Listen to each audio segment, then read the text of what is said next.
over 50 million views. You're listening to The Joe Cronin Show. The Joe Cronin Show.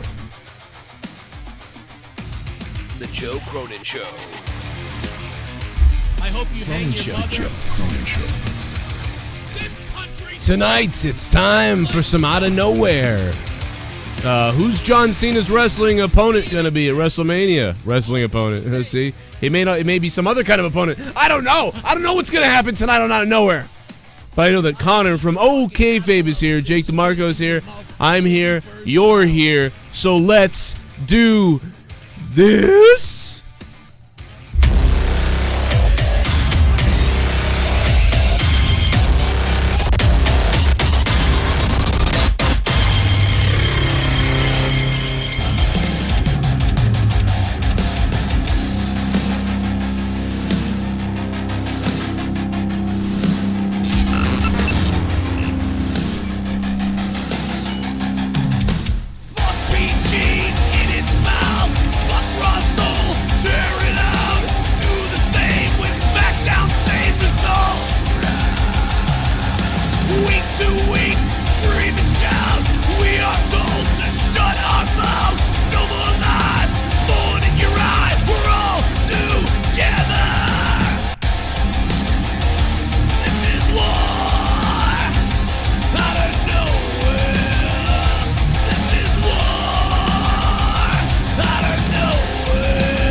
Tonight, we got ourselves some of the nasty, motherfucker.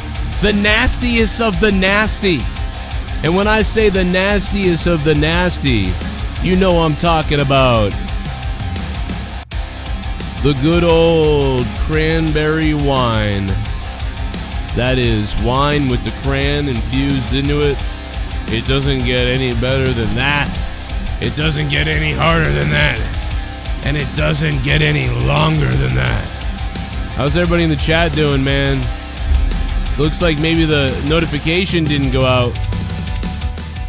I can tell already by the volume that fucking notifications are fucked, so gonna be a lot of latecomers, so I'm stalling. If it sounds like I'm stalling, it's because I don't want anybody to miss anything.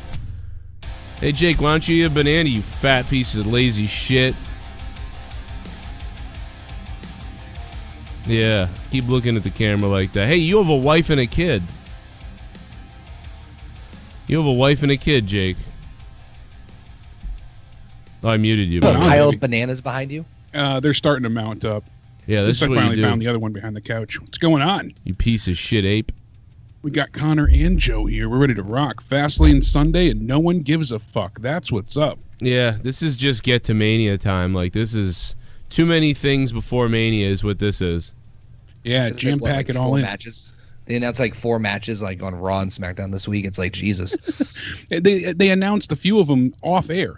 It didn't even make it to Raw or SmackDown. They're like, wait, we got to tweet this out as fast as possible. You know, it's a problem when fucking Andrade and Rey Mysterio are the goddamn pre-show. Yeah, they're opening the show for us. Thanks. Real smart. I think they will open WrestleMania though, despite being on this pre-show.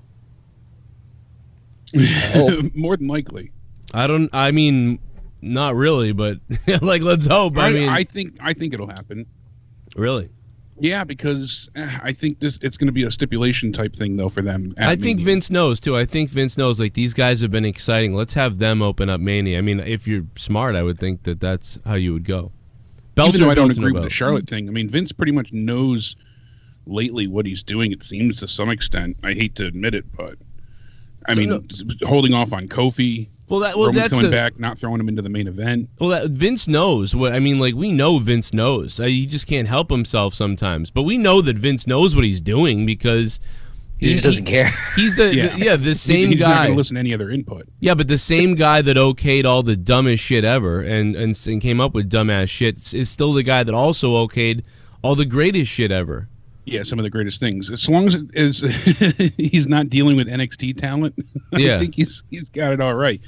I mean, one of the first things I woke up to reading today is that there's many creative members who are highly agitated with how EC3 has been handled. Yeah, what is the point of him, like, at all? And, like, they have completely fucked his ass. Hell yeah! Hell yeah! Explaining to viewers that Joe isn't Liv because Ken, other guy, is Liv, is like explaining to a WWE casual why NXT brand and its stars are awesome.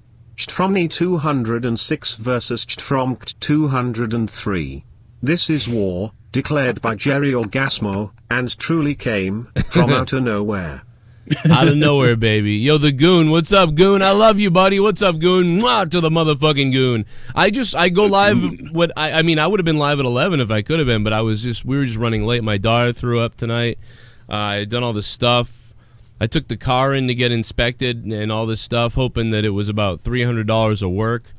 And it ended up being $1,000. So that was a lot of fun. I got my wheelchair stuck rolling back from the fridge. Oh, yeah, right. Yeah, we got to talk about. We got to play that. At least 30 minutes to get back here. So I mean, we got to play this video. And the funny thing about this is like, Mustang Man ranted about, the guy that set his shirt on fire. The guy burned his shirt. So he was not upset about that. Did he say this on the? Did he say this on the same episode as that? Yeah. Or is this a different episode? Okay. No, that was the same thing, I believe. Because I missed that. Dude, he's so subliminal that I didn't even hear this. Like he's listening, but he's afraid to say your name or my name. He doesn't want to say anybody's names. That's the weirdest thing about this. We got to play this. Under advisement from his lawyers, I guess. Probably. I know you... Wait till you hear this. For anybody that hasn't heard this already, this is the funniest fucking thing ever, because he's like, I know you're talking about me. Jake's timing is just perfect with it. Fucking sounds like Anthony Coumier's fucking evil grandmother voice, but that's actually his voice. But it's legit. Yeah. Elite. Can you hear this? JD's yes. You can hear sounds? Yeah. Okay, good. Let me turn the volume up because this is pretty fucking low. Elite on bonfire.com, man. And yeah, oh my god. JD stole this from the young Bucks, man. He's gonna get copyrighted. Blow me, you fucking slob. You fucking fat slob. In Connecticut. I know you're talking about me, bro. That's my favorite part. That's my favorite part. In Connecticut. Like, he fucking makes it absolutely clear that he's talking about you. He's like, you fat slob. In Connecticut. Like, he remembers where you're from is funny to me for some reason. There's a few other fat slobs around here, so. Dude, I know you're talking about me. The double take he does right after is the best. From Connecticut, like, oh my god, dude. You fucking fat slob in Connecticut. I know you're talking about me, bro. I know you're talking about me. Why don't you fucking wheelchair your way to the fucking refrigerator and grab yourself a slice of fruit? You could use it, you fucking slob. JD's Elite on bonfire.com. It will be a bonfire. It will be a fucking bonfire. So good. Oh my god, this is the fucking slob. You fucking fat slob in Connecticut. I know you're talking about me, bro. I know you're talking about me, bro. I know you're talking about me. Why don't you fucking wheelchair? You fucking blow me. You fucking slob. He's gonna get copyrighted. You fucking slob. You fucking fat slob in Connecticut. I know you're talking about me, bro. I listened to that and repeat. Wait, that frame right there is perfect. Dude, what a psycho. What a psycho. Why is he? You know what? You know why he's really mad at you, Jake? Look at that. You know why he's really mad at you, Jake? Because you're another guy with a wife and a child. Yeah, I struck a nerve. You know, you're another guy with a wife and a child. I did think about something though, that because we're live, and obviously if you're not live, you're recording it. The time frame matches up. If that's about 10 minutes in, and what we had talked about, or I had brought up with the Call of Duty logo. That wasn't in the beginning or middle of the show. That was like, 3/4 of the way through. So you really had to be paying attention. Yeah. You really had to be watching. So JD, what's up, in order bro? to pick that up. He's watching in his living room right now. He's watching in his living room right now. By the way, I got to say this. He said that he made fun of your weight, but you have a medical issue. Jake has a medical issue, but I'd like to say that JD has a medical issue as well. It's very evident by these posts on his Instagram, not of his kids or wife, but of a fucking tiger hugging his cat with the title breast. I really want sex. Best friends, heart, and a lion or something. I don't know. I should have finished that banana. I'm hungry. Dude, what the fuck is this? What the fuck is this? This is like the type of stuff I post. Like, oh my god, man. No joke, that cat looks pissed. Yeah, I mean, wouldn't you if you live with this? You're a cat living in this guy's thing, and he puts stuffed animals on you like it's fucking the cat. Like completely unrelated. Cats do not like their assholes touched. I mean, just, look at this. There's something sick. Something is mentally wrong with this man. Something is sick about this guy. I don't know what's wrong with him, but something's wrong with him. I feel terrible for him. I don't know what in the fuck is wrong with JD. I don't know. I mean, that's why Jesus said don't fuck any cats. Bro, you're posting photos of a stuffed animal hugging your cat on Instagram. Yeah, and Jesus knew. You're like 3 years old. He's 3 years older than I am. I mean, dude, come on, bro. Come on, bro. I know you're talking about me, bro.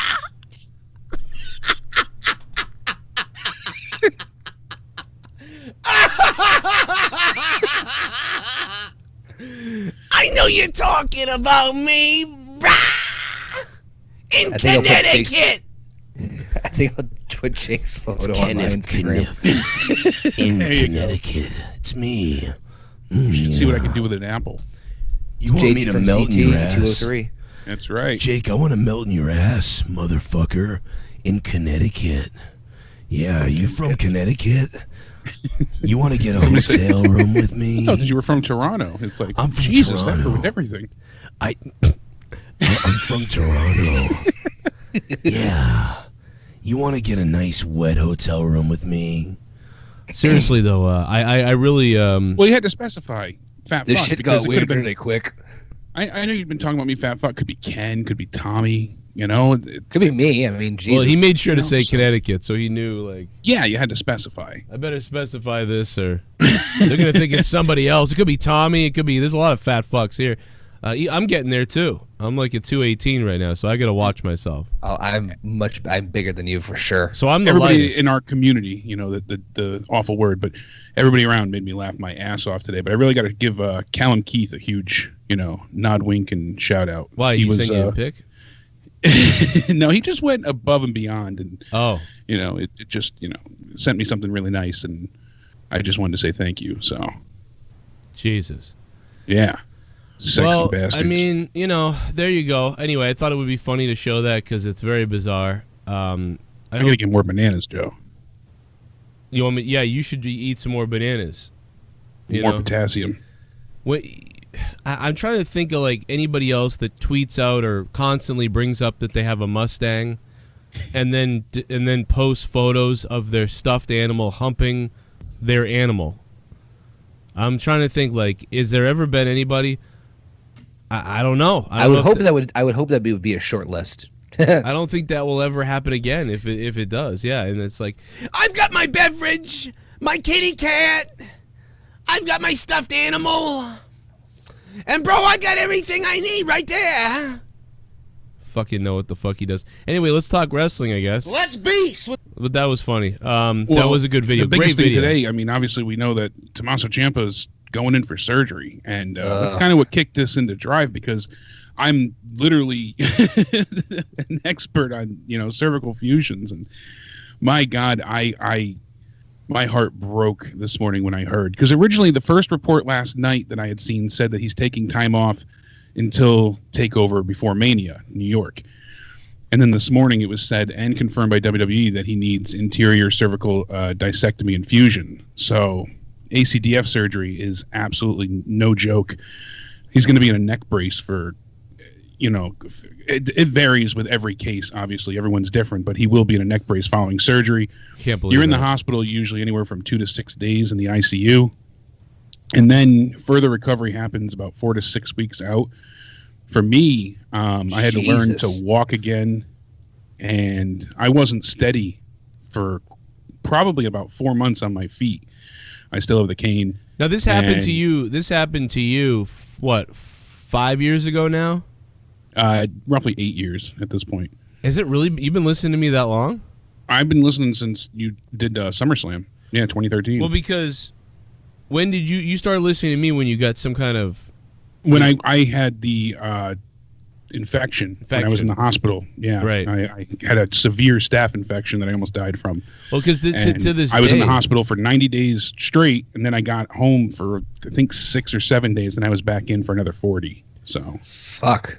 I just remember, like, I use you as an interesting example, because to this day there's several people that I'm always in contact with that are always like, oh, I'm in the hospital right now, or I'm still in the hospital, and people telling me, I've talked to guys who have been battling cancer for months and now they're cancer free, or like they thought they were going to die. And I've just had so many, unfortunately not enough time to spend on everybody, because there's just so much stuff to do with everything in life, but enough to kind of pay attention to people. There's so many people sick. There's got to be like 30 people that talk to me that are in the hospital right now. So like, and they're like, this is all I have is I listen to these shows every second. So, which is what I would be doing if I was in the hospital too. But but that's how you found the show. And it's kind of funny that's how you found the show, and then you got on here. I was really interested in everything that was going on with Daniel Bryan. There was no WWE Network, obviously, at that time. And trying to watch streams at that point for WWE on a mobile phone with crappy hospital Wi-Fi was a disaster, because there was no unlimited data plans and things like that. So trying to watch the streams just didn't happen. So I was on YouTube trying to find clips of, trying to find like some, bit of video, and I stumbled across you being live. So, and it was magic, baby. 2013. And started listening and tuning in, and 7 years ago. Yeah. Fucking crazy. Time flies. It's insane, man. But let's talk about this fucking back hair, though. That's the Italian, baby. Christ, bro. Like, what the fuck is happening back there? Every time they shave it, pre-surgery, it grows back even worse. Comes in thicker. Yeah, they say that that's a bullshit wives' tale, but I don't agree, man. Oh, no, it's true. You know how I know? Why did you shave the rest of it? Yeah. Seriously. I know. I hated that for the longest time, because they had to keep going back, like when they fixed the stitches, so I just had this runway forever. Drove me nuts. I what I did recently was Leah always would say to me, like, you don't have eyebrows, do you? Like, do you pluck your eyebrows? And I'm like, no. And she's like, you barely have eyebrows. And I'm like, you're right, I've always been told that. So one day I was like thinking about it so hardcore that for the fuck of it, I was sitting there and I was like pulling at my eyebrows, and it was all because I was thinking about it, and I plucked one out just for the fun of it. Well, it grew back fucking gnarly. Oh, yeah, twice as long. Yeah, it grew back way long and way more coarse, and it looked crazy. It didn't match up with the rest of my eyebrows. And then I did it again by accident. I was trying to pull that one out, and I pulled a couple others out. Then they all grew and fucked up. So now I've got a few eyebrows now that you can even tell sometimes they stick up and stuff, and they're hairier. And I'm like, oh my God, it was all ruined, and it was literally just ruined about a year and a half ago, all because fucking Leah had to say that my eyebrows look goddamn really thin. So she ruined it for me. Now I've got these weird shit that grows in my eyebrows, and I'm really mad. Anyway, yeah, because the other picture I have up there is the one where I had the neurostimulator, the battery inputted in the back of my pretty much my lower back, and that has 2 lines that go from the battery up my spine, and that connects directly into my occipital nerves, and that helps with pain. You're in the fucking Matrix. Yeah. So this is, wait a minute. So this is what Tommaso Ciampa is going to go through. Not that part, but he's going through cervical discectomy and fusion. So they're going to go ahead, and right now his spine, the vertebrae in his neck is compressed. So they're rubbing against each other, and it causes nerve damage, numbness, tingling, paralysis, head pain, a whole list of symptoms. So with the vertebrae, they're basically rubbing together. There's no cushion in between. That's been destroyed from bumps and wrestling as a whole. Mm-hmm. So they're going to go ahead and they're going to separate those vertebrae and then fuse them in that spot, and use usually they use like pins and screws and whatnot to hold everything in place. And there's brackets and other materials so that you can actually lift and turn your neck. So many. Mine is a titanium mesh net, and it's an artificial derma made of like cow entrails and space parts. Jesus Christ! But dude, there's so many neck injuries nowadays. Jason Jordan, we really all believe now that he basically, what he did was shadow the creative team for the last 8 months, and they're basically, I think, getting ready to announce that he's retired, maybe, but maybe not. It almost sounds like he's just going to transition, and they're not going to say anything about it, and that seems to be what they're doing. And that'd be quiet retirement. Yeah, right. And you look at what happened to Paige too. I mean, she had Paige. The fusion done in her neck, and literally she got kicked by Sasha in the place where the hardware was, and they said she was, miraculously survived by not ending up paralyzed. So. Yeah, did you guys see the Paige thing, by the way, when they actually showed like her talking to her parents on the phone and telling her? Oh, that was so heartbreaking. That fucking. It was a great little documentary on the WWE YouTube page. I'm really scared about this, dude. I'm like scared for all these guys. I don't know why everybody's coming up with these neck injuries now. I mean, I even had my little brief stint with it, and I wouldn't say it's that bad, but Jake, when I described my symptoms to you, you were like, "Oh shit, that sounds like what." And mine comes from my head snapping back from a high impact blow, as everybody knows in hockey, and severe whiplash. It's still every once in a while. It's pretty much gone away now. I almost feel like, Jake, that I had compression back there, and that over the last couple of years, especially, it's sort of healed a little bit, and it's spaced up a bit. But the body does regenerate. But I mean, you're lucky because what they're going through, they're having the pieces of their spine cut out. Yeah, I don't think replaced. I don't think I'm as bad as at all as that stuff. But it's just that, it's just friggin' scary, and it's like, dude. And I wondered, Jason Jordan, and moving this around, we're kind of going around in circles, and I am going to play the donations. And guys, what the fuck is up in the chat? How you doing? Grab a beer, grab a drink, grab some cocaine too if you want.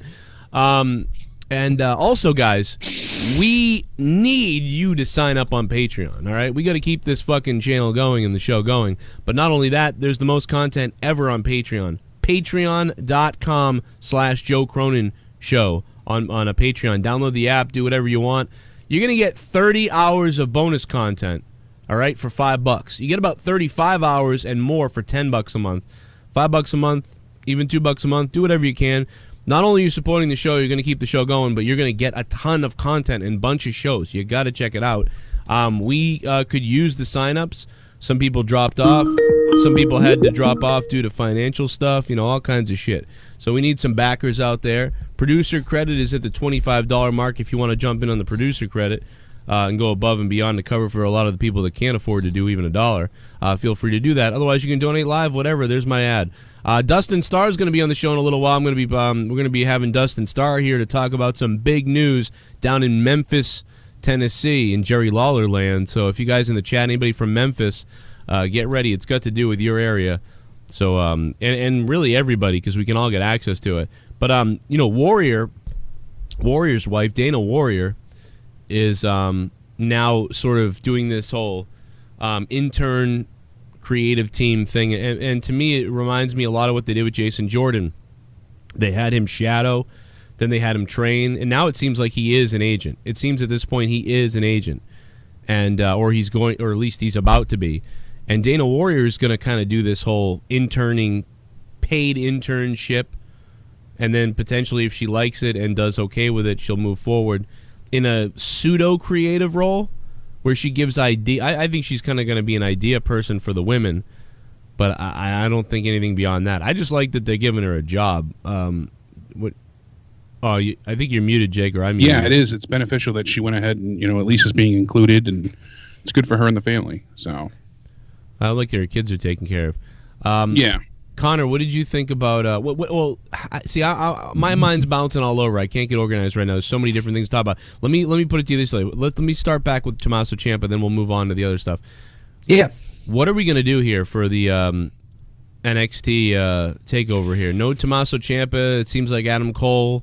This is a really horrible thing because this was so planned out for so long. We've been waiting for this. This storyline has been set for ages. I mean, this is going to be the storyline that never ends, or it never happens. It's never going to happen, probably. Seriously. I mean, I wouldn't mind Gargano. Cole's another good one. I know it might be kind of soon to already throw him into there, but I've heard a lot of people say give it to Riddle.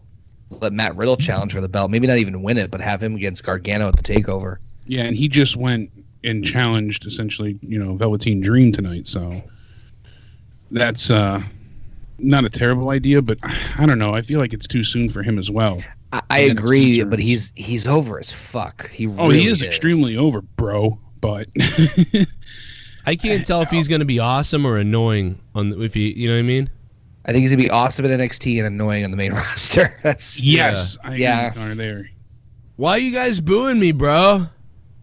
You guys booing me, bro? He's got to be one that you have to take. You got to treat you got to take care of him creatively, otherwise he's going to get soured really quick. Yeah, it's going to be he could end up in one of those goofy gimmick. The Adam Rose #2. He's coming down there with barefoot bros.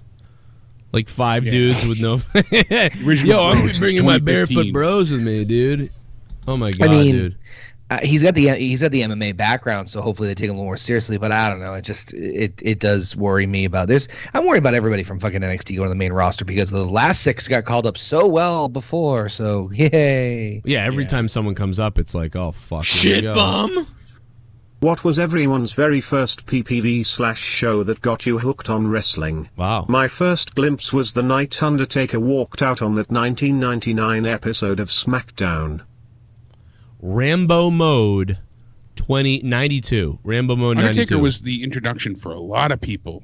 You know Connor does the wrestling retrospective, and we seem to see that happening a lot lately. People admitting that the Undertaker was their introduction into the business. I think some people want to lie about that too, but I'll tell you this, it's true, because what I can tell you is, although I saw WrestleMania 5 and was interested, I kind of phased out a little bit on wrestling at that age, 5 and 6. I didn't see a whole lot of it anymore after WrestleMania and renting some of the tapes, and then I kind of moved on.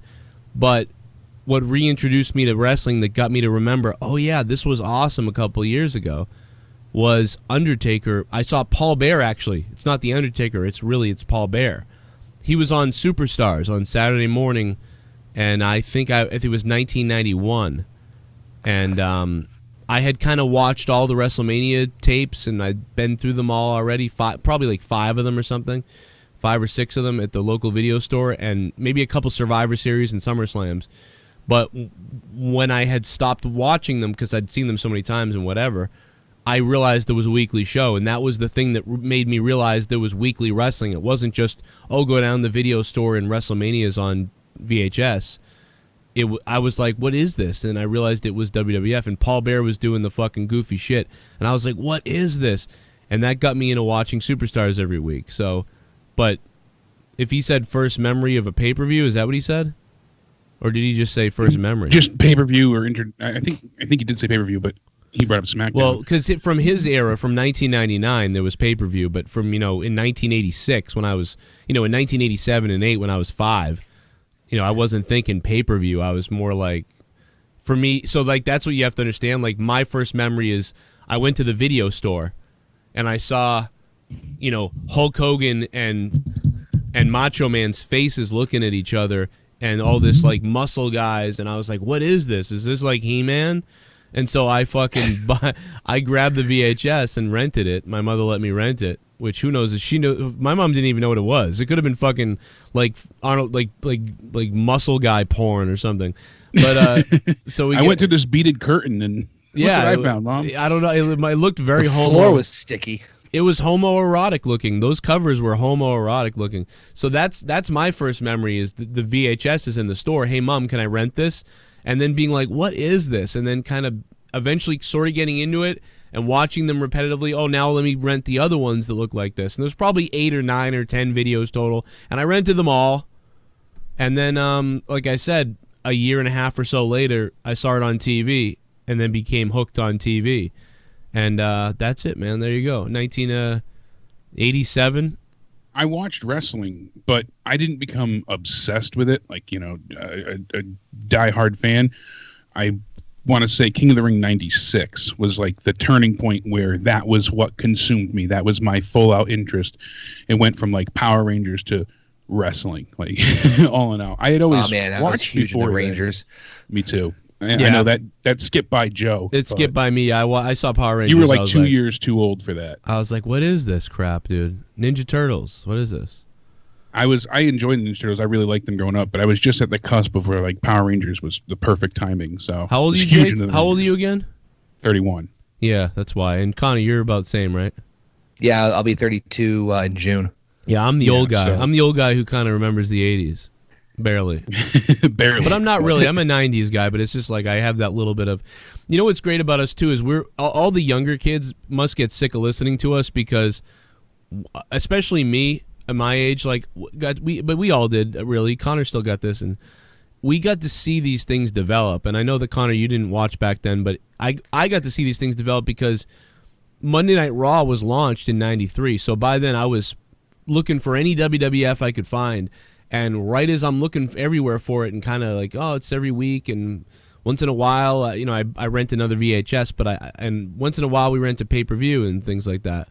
But when they launched Raw, it was like, wow, like every Monday. And if I didn't see it every Monday, at one point there was a replay and I saw the replays for a while. But also, they would put together the best of matches on Coliseum Video. And you could get those too, and just But the problem too with VHS was it was even more delayed than it still is. Yeah, I mean, even if the network before the network existed, they would release the pay-per-view DVD or VHS, whatever you want to call it, the home release about 3 to 4 months after the pay-per-view had happened. You had to wait for the home release. With Coliseum Video for Raw and stuff like that, sometimes they would release like the best of matches or something, and they would do it. You'd get those quicker. Like I remember. Yeah, those were a bit, because a few of those that I did watch, you would get those like usually a month out. Yeah, it would be like. But the big pay-per-views like WrestleMania, sometimes you were waiting up to SummerSlam time to see that. Right. And Tommy K's and Blockbuster, it would take even longer. So luckily enough, one of the guys that worked at Tommy K's, my grandmother actually was like, I've rented the same VHS 3 times, and she's like, I might as well buy it. And the guy there used to record all of the pay-per-views himself. So he kind of used to let me rent the pay-per-views VHS from him. That's hilarious. And instead of spending $50 on the pay-per-view, I'd spend $10 and get the tape from him. It was awesome. But he wasn't there long, so eventually, black boxes came into be more popular, and that was a huge thing for a while. And, well, at this store, the guy would be like, "You like wrestling?" And I was like, "Yeah." And, the guy would pull out his sheet and be like, I can get you these, you ever heard of, like, WCW, or you ever heard of, NWA and stuff like that? And I'd say, like, I don't know what you're talking about. And, he would basically offer my mom and me and be like, hey, I can get these tapes. And, you order them and you can watch them. They were wrestling tapes. And ordering from the back of the dirt sheet catalog. He was doing this on the side, right? Like, so he's running the VHS store, but it's not his store either. I knew it wasn't, and so the guy would literally bit of a markup. He would go into a booklet and he would call guy in a trench coat. Hey, I got some fucking shit for you. Yeah, that's exactly what it was. He was like, that's really how it would work a lot of times. It was all secondhand. He would go to there was like a tape trading magazine or something, and he would order bootleg type of matches off the TV from down south that we didn't get up here, and he would sell the tape. He'd be like, oh yeah, $5 or whatever, and he'd just give, and I could watch other wrestling that way. I didn't do it a lot, But, you know, he offered that. He totally offered it to me and my mom, like, in front of me while my mom was there, and I was like, oh, cool. But I just, at that age, though, I wasn't into it. I will say, I got the tapes, and I was like, it was blurry, you know, the ropes were weird. You know, everything looked grayer. It wasn't the WWF. So to me, I was like, you know, I wasn't into it. I wouldn't really be into that until about 97, the later on when I appreciated it. But that was 1990. But, so anyway, that was a good question. Thank you for the donation, too. And I wanted to play more donations, but who the hell was that again? Because that was a good one. That was Rambo Mode. Rambo Mode, thank you for that, dude. Super chat. We're going to get into all the Fastlane stuff. Don't worry, guys. Jesus. What'll happen with the NXT title since Ciampa is out? I mean, old school, I think we're all unanimous on that there's going to be a tournament. I would like to see, and I'm not the only one to say this. A few people said it on Twitter. I know Damascus said it, and you know, he said have the Undisputed Era become the NWO of the NXT, where they have all the gold. I wouldn't mind going through something like that again either. Well, didn't they do that already, kind of? They did that, but they didn't have he had the North American title. So now that what's his name's back up on the Bobby Fish is clear, they could do all four. They could have all three. All three belts, and I keep saying four too because of the tag belts, but. Yeah, I you know, that could be interesting, and I don't know if Adam Cole's getting called up or Undisputed Era. I haven't really heard much. I was sworn up and down that they were going to call up Undisputed Era after Mania, but now, shit, they've called up so many people up in the fucking roster. I don't know. I mean, I thought that would really hinder NXT like badly. I thought, you know, maybe them and then Velveteen Dream come up, but yeah, now they really would be in trouble right now. If that happened, I almost think I think Velveteen Dream's a lock to come up though, the night after Mania. I don't know about that. Only because, again, they've called up I don't want any more call-ups. I would have agreed with you, 3 months ago. So many already. Mm-hmm. They've already called up so many. It's I'm not saying I want it, although I do want it. But I really think they're going to do it still. I don't think that I think they'll do it. You just won the North American title, but I mean. I don't. Who knows anymore? Well, I mean, like, you know, a lot of those other guys are up there. You know.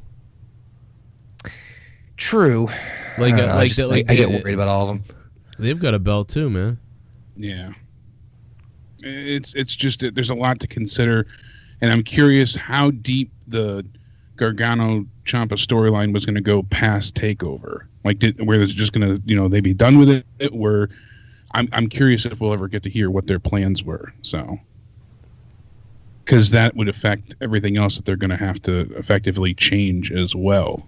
Were they planning, you know, more rematches after they faced off, or was it going to be just that was the conclusion? So I'm curious. Well, let me play some more of these. We got some people chiming in on some shit. Got to catch up. We are behind. Bry Guy, what's up? Jake the Banana Belt. Banana hashtag out of nowhere shump. You want the banana belt, Jake?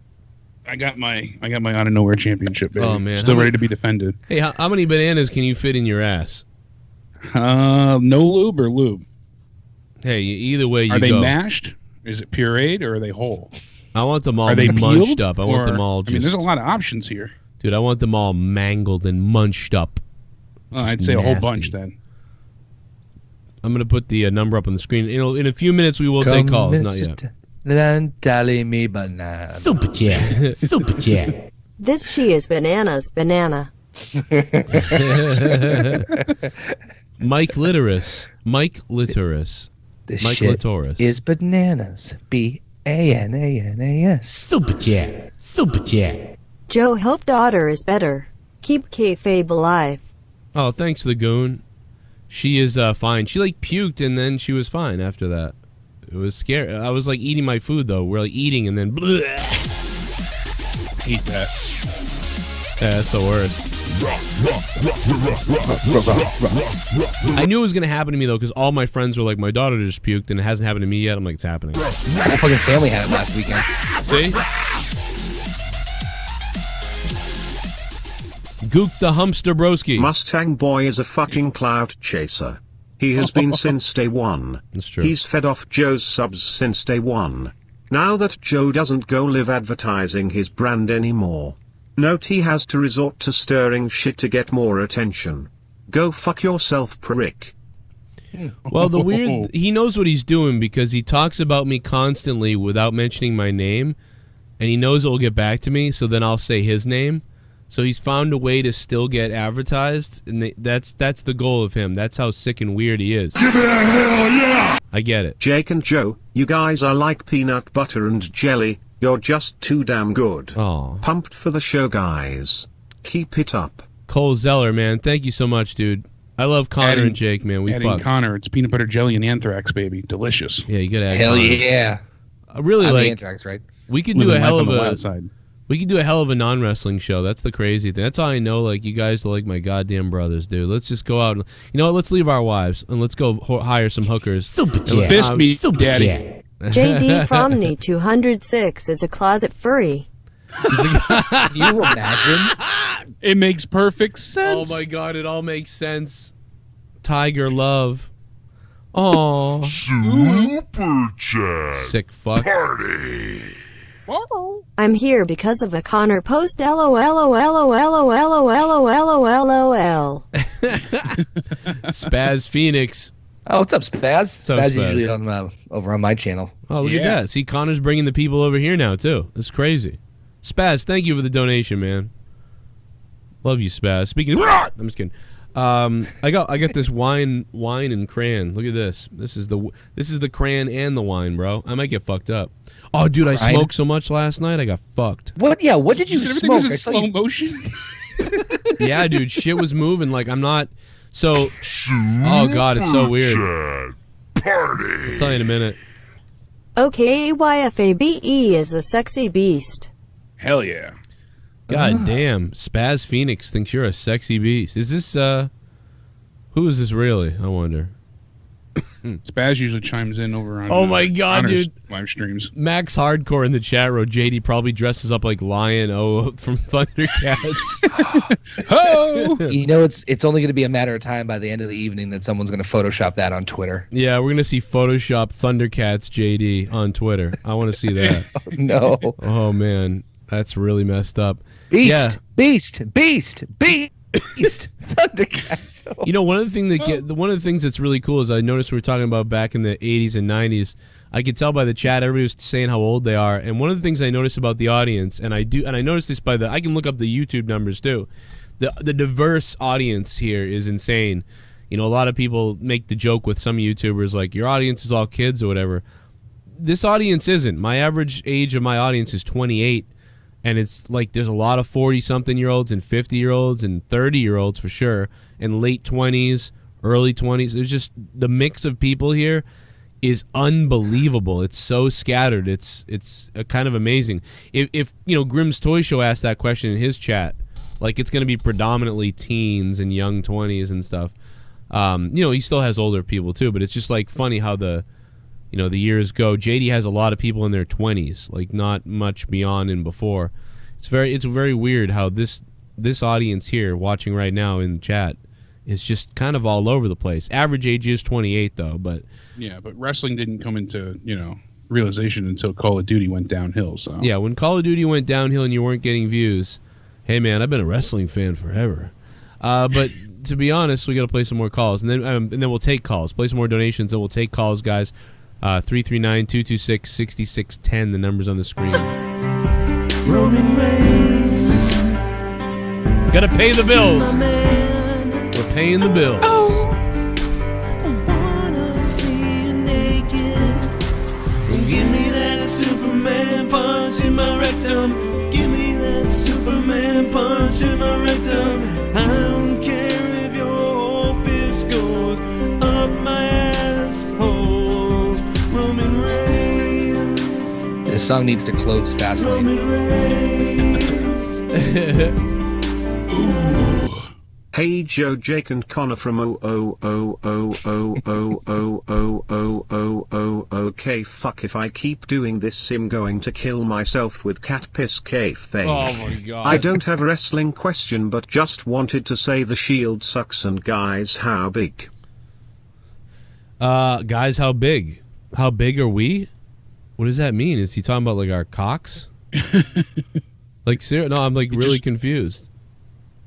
How big? How He big? just wants to know. How big are we? I mean, how big? I'm an average of 6. If you want to know, I'm an How average. big? Average I told Cronin. you, it's 2 inches, but it's the width of a tuna can. It's cheese wheel. It's 3 inches long. Roll me down a hill and 3 inches catch around. me, baby. I would like to say that we will now, Mustang Man will now be known as hashtag 1 inch man. Ooh. Since, Forget One Punch Man. It's 1 inch man. 1 inch man. Well, hashtag 1 inch man. Well, because, because of what that girl called in and said that time, so we're just going to go hashtag 1 inch man. Not set up and, not just inside source. That's all that was. Let me go to the phone lines. I wonder where Tommy's been. He hasn't called in a while. Where has Tommy been? You're right. I wanted to talk about his haircut. I you got a haircut?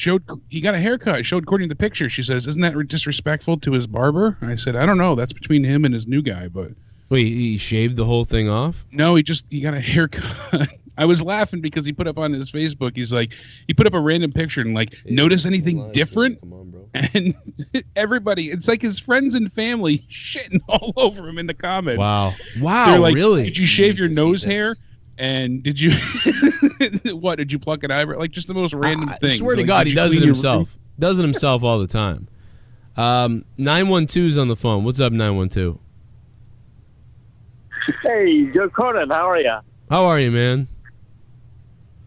Yeah, first time caller. I've been following you for about 3 years now, and big fan. Love your work. You too, Jake. Oh yeah. Thank you. Okay, babe. Thank you. Been a big fan of wrestling, since the 80s and 90s. I was a big WCW fan, and then obviously, big Sting, Flair. Haha, you lost. Followed them. You lost. No, I'm just kidding, bro. I'm sorry. I'm kidding, bro. Oh my God, dude. No one. Smack Joe sideways. I'm sorry. Okay. But I'll be honest with you. I'm starting to get a little sour here on the way things are going here with WWE, obviously, and I don't know what's gonna happen here. I don't know. I mean, the product's getting worse and worse, and I've never been a big fan of this, SmackDown and Raw, as far as the brand is concerned. And are they ever going to get rid of this, the brand split, you think?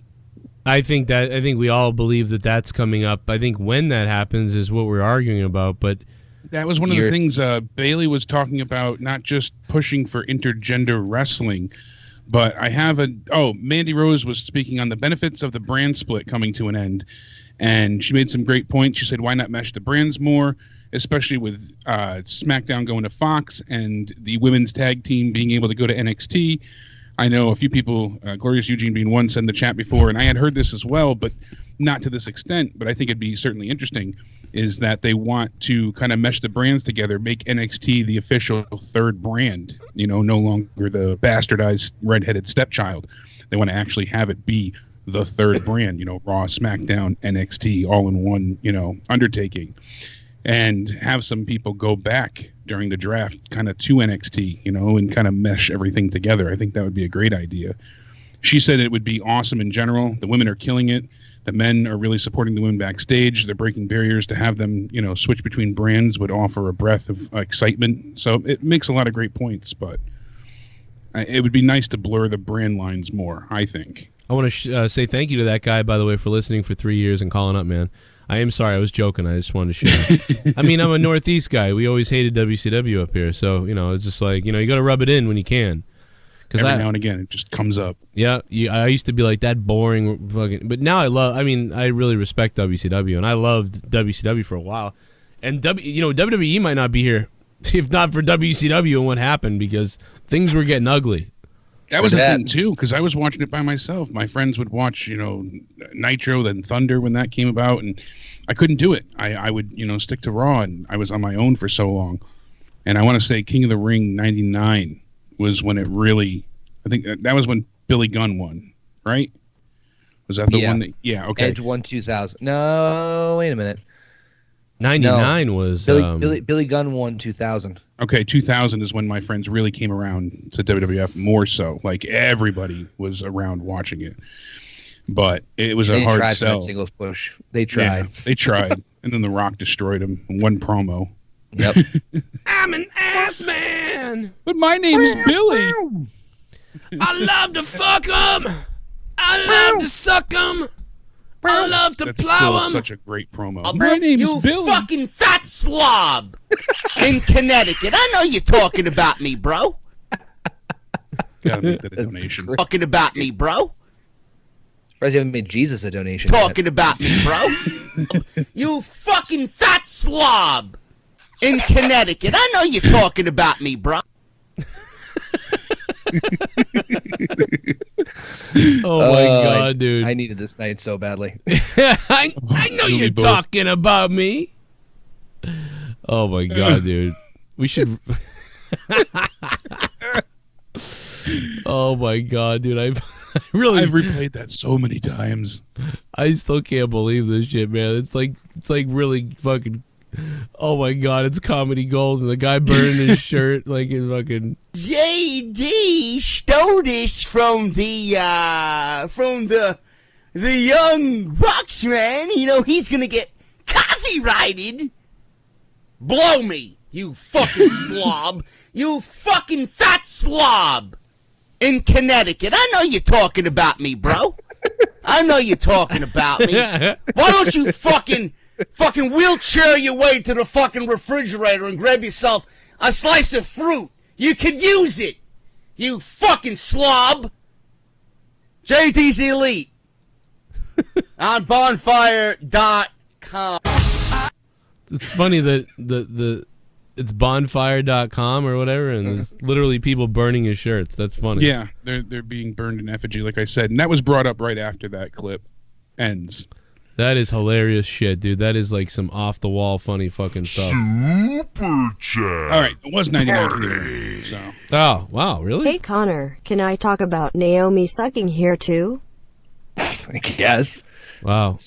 Spaz is quite famous for hating on Naomi. Oh, really? Okay. Well, Naomi does kind of suck. I mean, come on, let's be honest. Where is Naomi? At least she's a good driver. Forget Naomi. Where's Alicia Fox? Will she come back? I mean, Arn Anderson's not coming back. A lot of people are angry. What the fuck was that about?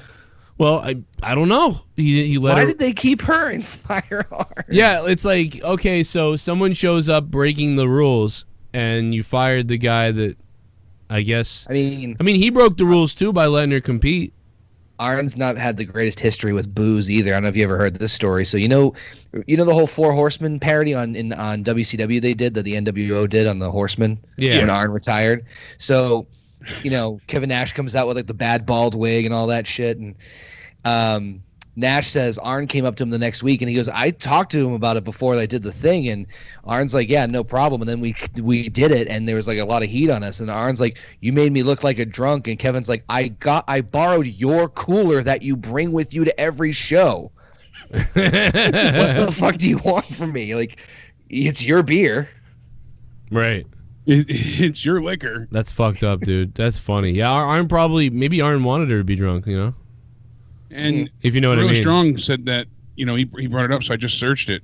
I was like, oh, I thought she went to rehab. No, she's AWOL after declining WWE's rehab offer.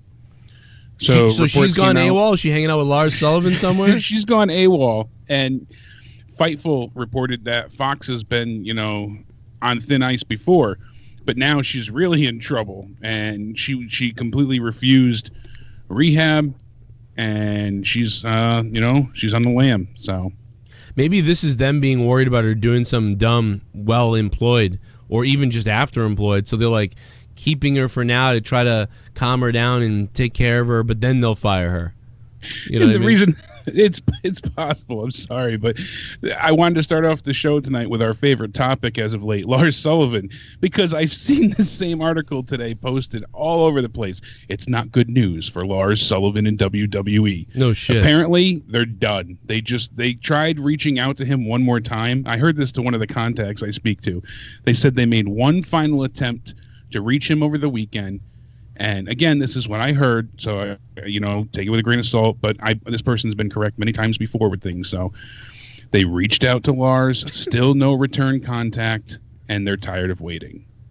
So the reports on different websites, Ringside News, all that says there will not be any good news on Lars Sullivan because they were waiting and waiting, and that appeared to be the idea. For John Cena's match at WrestleMania is now out the window because, they're done waiting. They tried to hold out to give him a little bit of extra time still.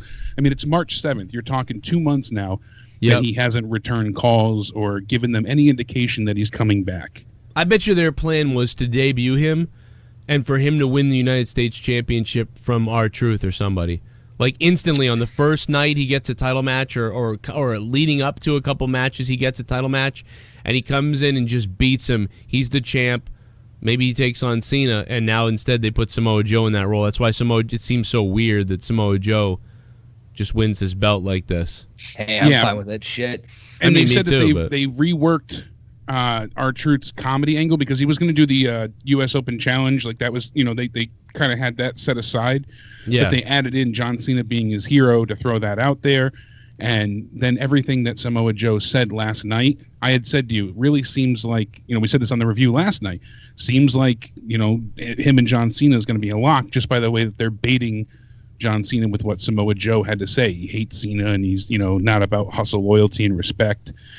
And we hear today, Dave Meltzer and others are saying that, hey, look at that. It's going to be Randy Orton and AJ Styles, and it's going to be John Cena and Samoa Joe. So makes sense. But issue is, they still haven't re-signed Randy Orton or AJ Styles. Such a weird fucking undercard for Mania this year. It really is. And I'm not concerned about Orton. Orton, I'm sure they'll re-sign. Mm-hmm. You figure how long he's been there. They'll work something out. But his expires much later. It's the end of 2019. And he's always open, he said, to discussing a potential deal with AEW. I think that's just him baiting them for more money. Yeah, he's going to get money, man. Randy Orton is totally the guy that knows, I'm getting my money. Yeah. I picture Randy Orton. I don't blame Lars for not wanting to get called up with the NXT guys after seeing all that. No, I see what happened with all the other guys. Fuck that shit. But dude, look at Black and Ricochet, they're doing well. But he was promoted so well. I don't think anybody else. I really don't think anybody else. Dude, they were like, he's the freak Lars Sullivan. Here's another look at him. For 6 weeks straight, they said, who's going to acquire the services of Lars Sullivan? We all watch vignettes for 6 weeks.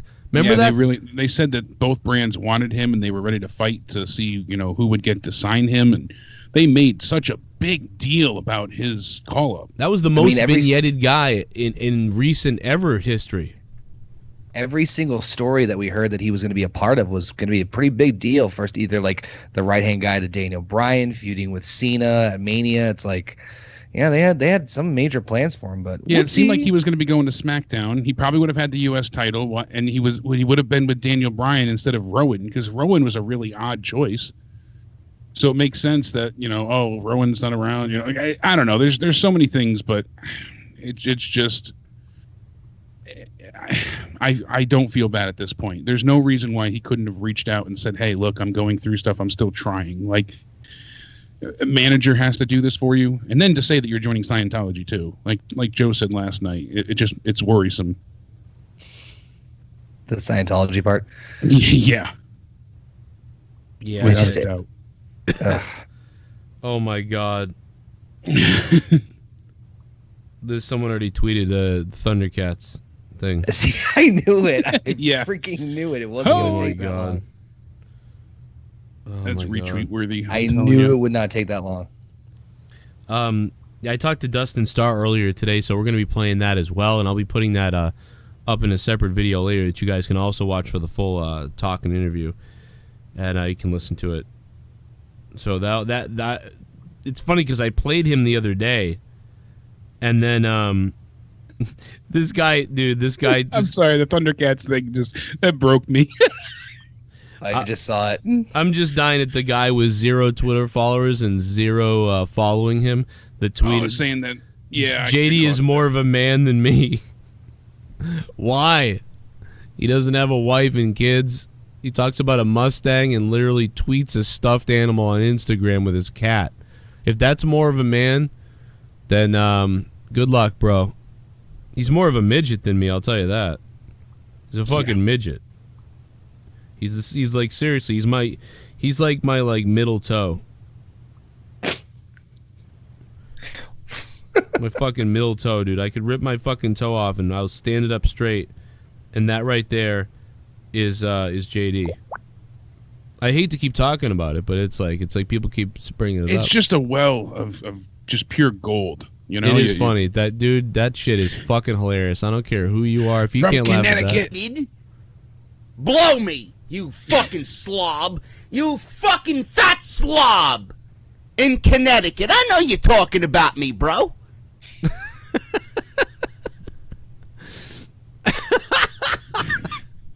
I think there's something wrong with your internet. What? Yeah, something wrong with your internet.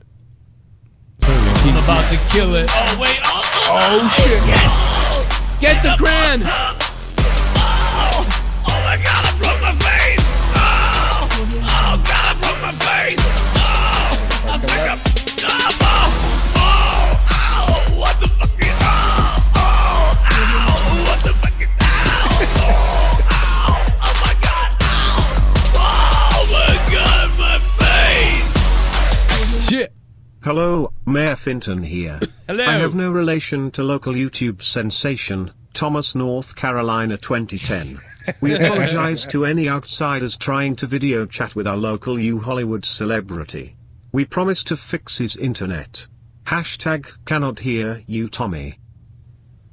We cannot hear you, Tommy. Tommy could be dead for all we know. Mayor of Black Mountain, thanks for the donation.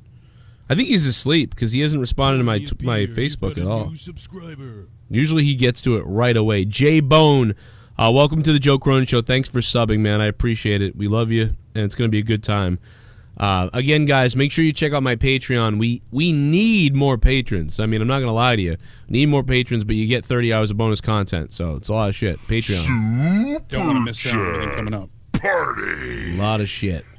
Black versus Riddle versus Dunn. Take my money. Black versus Riddle versus Dunn. Ooh. That'd be fun. That'd be a good match. That would yeah, be you guys a fun also don't match. want to miss. What are you up to? Episode 4 now of Bailey and Cronin? Yeah, episode 4 of Bailey and Cronin, and tomorrow me and Bailey are recording a whole bunch more episodes. So yeah, I mean, I can't plug in enough. There's just so much shit. I tweeted it out earlier, patting myself on the back like an idiot. I mean, look at this. On Patreon, Corrupted Podcast, Morning Madness, Bailey and Cronin, Till Death Do Us Podcast with my wife, Final Frontier News with Dave. After Dark, honestly. As a fan of this amazing storyline and a fan of Tommaso Ciampa, this hurts. I hope he gets well soon. This kills. Adam Cole is the safest option to replace Ciampa in the Gargano match. Also, Cole was gonna take the title from Gargano anyway, so it works. Hashtag get well Ciampa. Matt the Misfit. I just imagine Matt the Misfit like hearing this news and going like like just fucking. I picture him like holding his heart, falling to the ground, like yeah, freaking out. JD is probably streaming a pre-recorded game on Twitch. Meanwhile, listening to your stream, looking for another idea T-shirt design to steal. Oh, that's a good idea. JD was cool a few years, but I honestly can't stand him now. Dickie Nas. I think he's very entertaining, but I think he's unfortunately a creepy fake person. A lot of creepy. Like I said, there's no line drawn in the sand. Enjoy who you want to. Just pointing out the hypocrisy. That's all. Yeah, I just think he's creepy. And fake. Joe, I don't know what to do anymore. Wrestling is not cool anymore. I'm tired of getting beat up at work every day. I think I'm going to have to take a little break. I rather watch your show than watch wrestling anymore. All they're good at is injuring. Yeah, they're good at getting injured. That AEW wrestling guy, thank you for the donation. Yeah, somebody was mad at Ciampa on Twitter. They were like, oh, like he's so reckless or something. I was like, what are you talking about, man? It's like, this is like an over-the-time injury. Also, Joe, I believe WWE trying to do big things and failing is best for your channel. Probably. Unlike all these other wrestling goons and hardcore marks like the faggot from NY, your content is also about comedy, so it works perfect for you, lol. Yeah, it's true, it does, I think. I mean, I think when we went into this channel, I said, I want to do comedy. Like, I don't want to do serious wrestling talk too much. I do, but I also want to really sprinkle in the ridiculousness. That's why it's not a review. It's all the above. Yeah. I want it to be better, though, because I'm 40 and I love your show. Derek Hans, thanks, Derek. A lot of 40-year-olds watching. I mean, Derek, I feel like you're like a dude I grew up with. I mean, you know what I mean? Especially like a lot of kids' older brothers up the street and stuff like that. A lot of older brothers. You know, a lot of kids born in the 70s, 76s, and 78s that I hung out with. So, yeah, you just remind me of that. You know, I mean, by the way, I thought you were my age anyway because you look young, and that's me sucking up to you because you just donated. But no, it's I want WWE to do better because we need more viewers. I want more viewers. I want them to do much better so we can get more viewers here. They keep doing worse. I mean, shit bomb. Oh, we're gonna lose people. Should I one up myself tonight or not? I am torn and conflicted. Oh God, Joe Compton, don't do anything crazy, Joe Compton. Don't do anything crazy. 9,800 But he is the bits leader, the all-time bits top donator, the renegade, Joe Compton. He is a god. He dropped a fucking like 9,800 bits a few days ago, and it was insane. I've never seen that diamond before. Maybe the people in the chat can tell him what he should do tonight as far as with his funds and funding the show. Thanks for coming to Shit Bum, Joe. You legend. Super chat. Super chat. JD, top one incher. Oh my God. I am. Hey, you said it, not me. No. Joeim21 and I love it when you guys talk about the old shit, and I know I always bring up old ideas from old videos you did, but I think it'd be awesome leading up to SummerSlam this year. You three do Remembering SummerSlam 3-part podcast. That's a great point. Yeah. That can be done. Broken line. Me and Jake do the wrestling retrospective, and that gets a lot of popularity, so I'm all for it. Yeah, that'd be a lot of fun. I did WrestleMania 9 a little while back. That did you do SummerSlam 2006? Yes. DP and NY206 is sitting home alone watching Young Buck matches in a baby oil bath in. Oh my God. Losing track of his fingers. Oh my God, dude. Spaz Phoenix. Losing track of his fingers. What the fuck? Oh my God. You fucking fat slob in Connecticut. I know you're talking about me, bro. 1 digit, 2 digit, 3 digit, 4. Let's beast. Oh, tonight I go lefty, stranger in the tub. Ooh. I know you're talking about me, bro.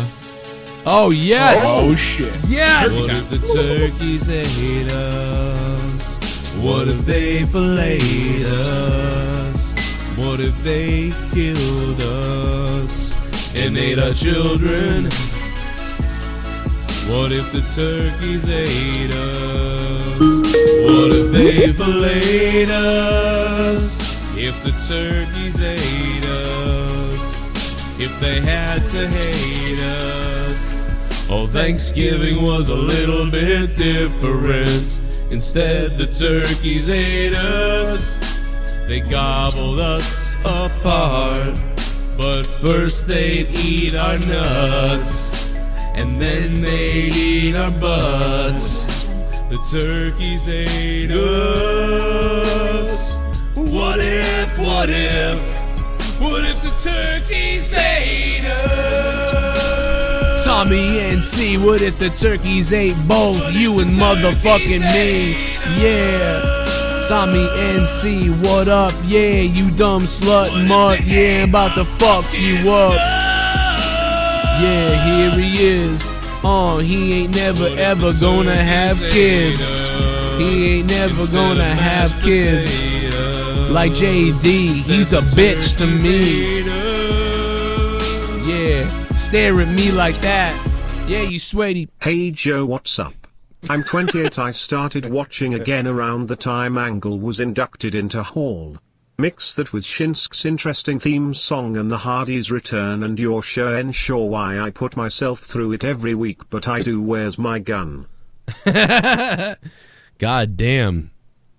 Man, I started watching again. Yeah, I mean, what a time to come back, APZ. And APZ, yo, APZ, you my fucking homie now, bro. $29 turkey donation. Dude, I love you, bro. I'm a slave for you because of that donation. I'm a slave for you. Thank you very much. Seriously, guys, thank you for the donations and for funding the show. Like, legit, it's fucking awesome because it would suck if I had to quit doing these shows and start working in auto parts again or something. So thank you very much for the support and the money. I seriously appreciate it. Putting him on the phone, though. There he is. Tommy, what is... Hey, how are you doing tonight? Tommy, turn your mic on, bro. My mic is on. Tommy.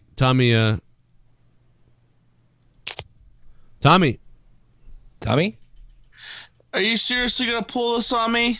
Are you seriously going to do that to me? Tommy! So you're basically copying JB. But then you said he copied you. And so it's a big circle right there. Tommy, I think there's something wrong with your internet. Actually, yeah, he did because I trolled you that time. We trolled you here where we said we couldn't hear you and you flipped out. Remember that? Yeah, I remember that. And I even, at the first part when he was pulling the prank on me, I said, oh, so this is what Joe did to me a while back ago. Yeah, I think something's wrong with your internet, though, dude. Did you update it? Dude, that was fucking hilarious. Come on, bro. That was funny as fuck. I mean, you know, like I said, he kind of did do the same thing, but, you know, it's fucking, we all do the same thing with you over and over again. It's funny. I love you, though, dude, but you did get angry at the end, but, you know, there was probably something wrong with your internet, though, to be honest. That's probably where it stemmed from. Probably started because you got that cheap ghetto internet out there, right? No, I have good quality internet. High price. So what's up? Spectrum. Fresh off the farm. Spectrum? Yeah, that sucks. No, but so what's going on, man? It's been a while. I haven't heard from you in a little while live, you know, and we were wondering about... You got a haircut. Yeah. How's the... Man, look at that.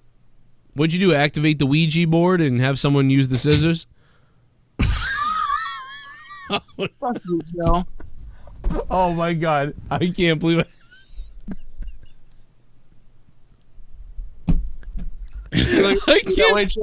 I can't believe I said that. I'm sorry, Tommy. I'm really sorry, dude.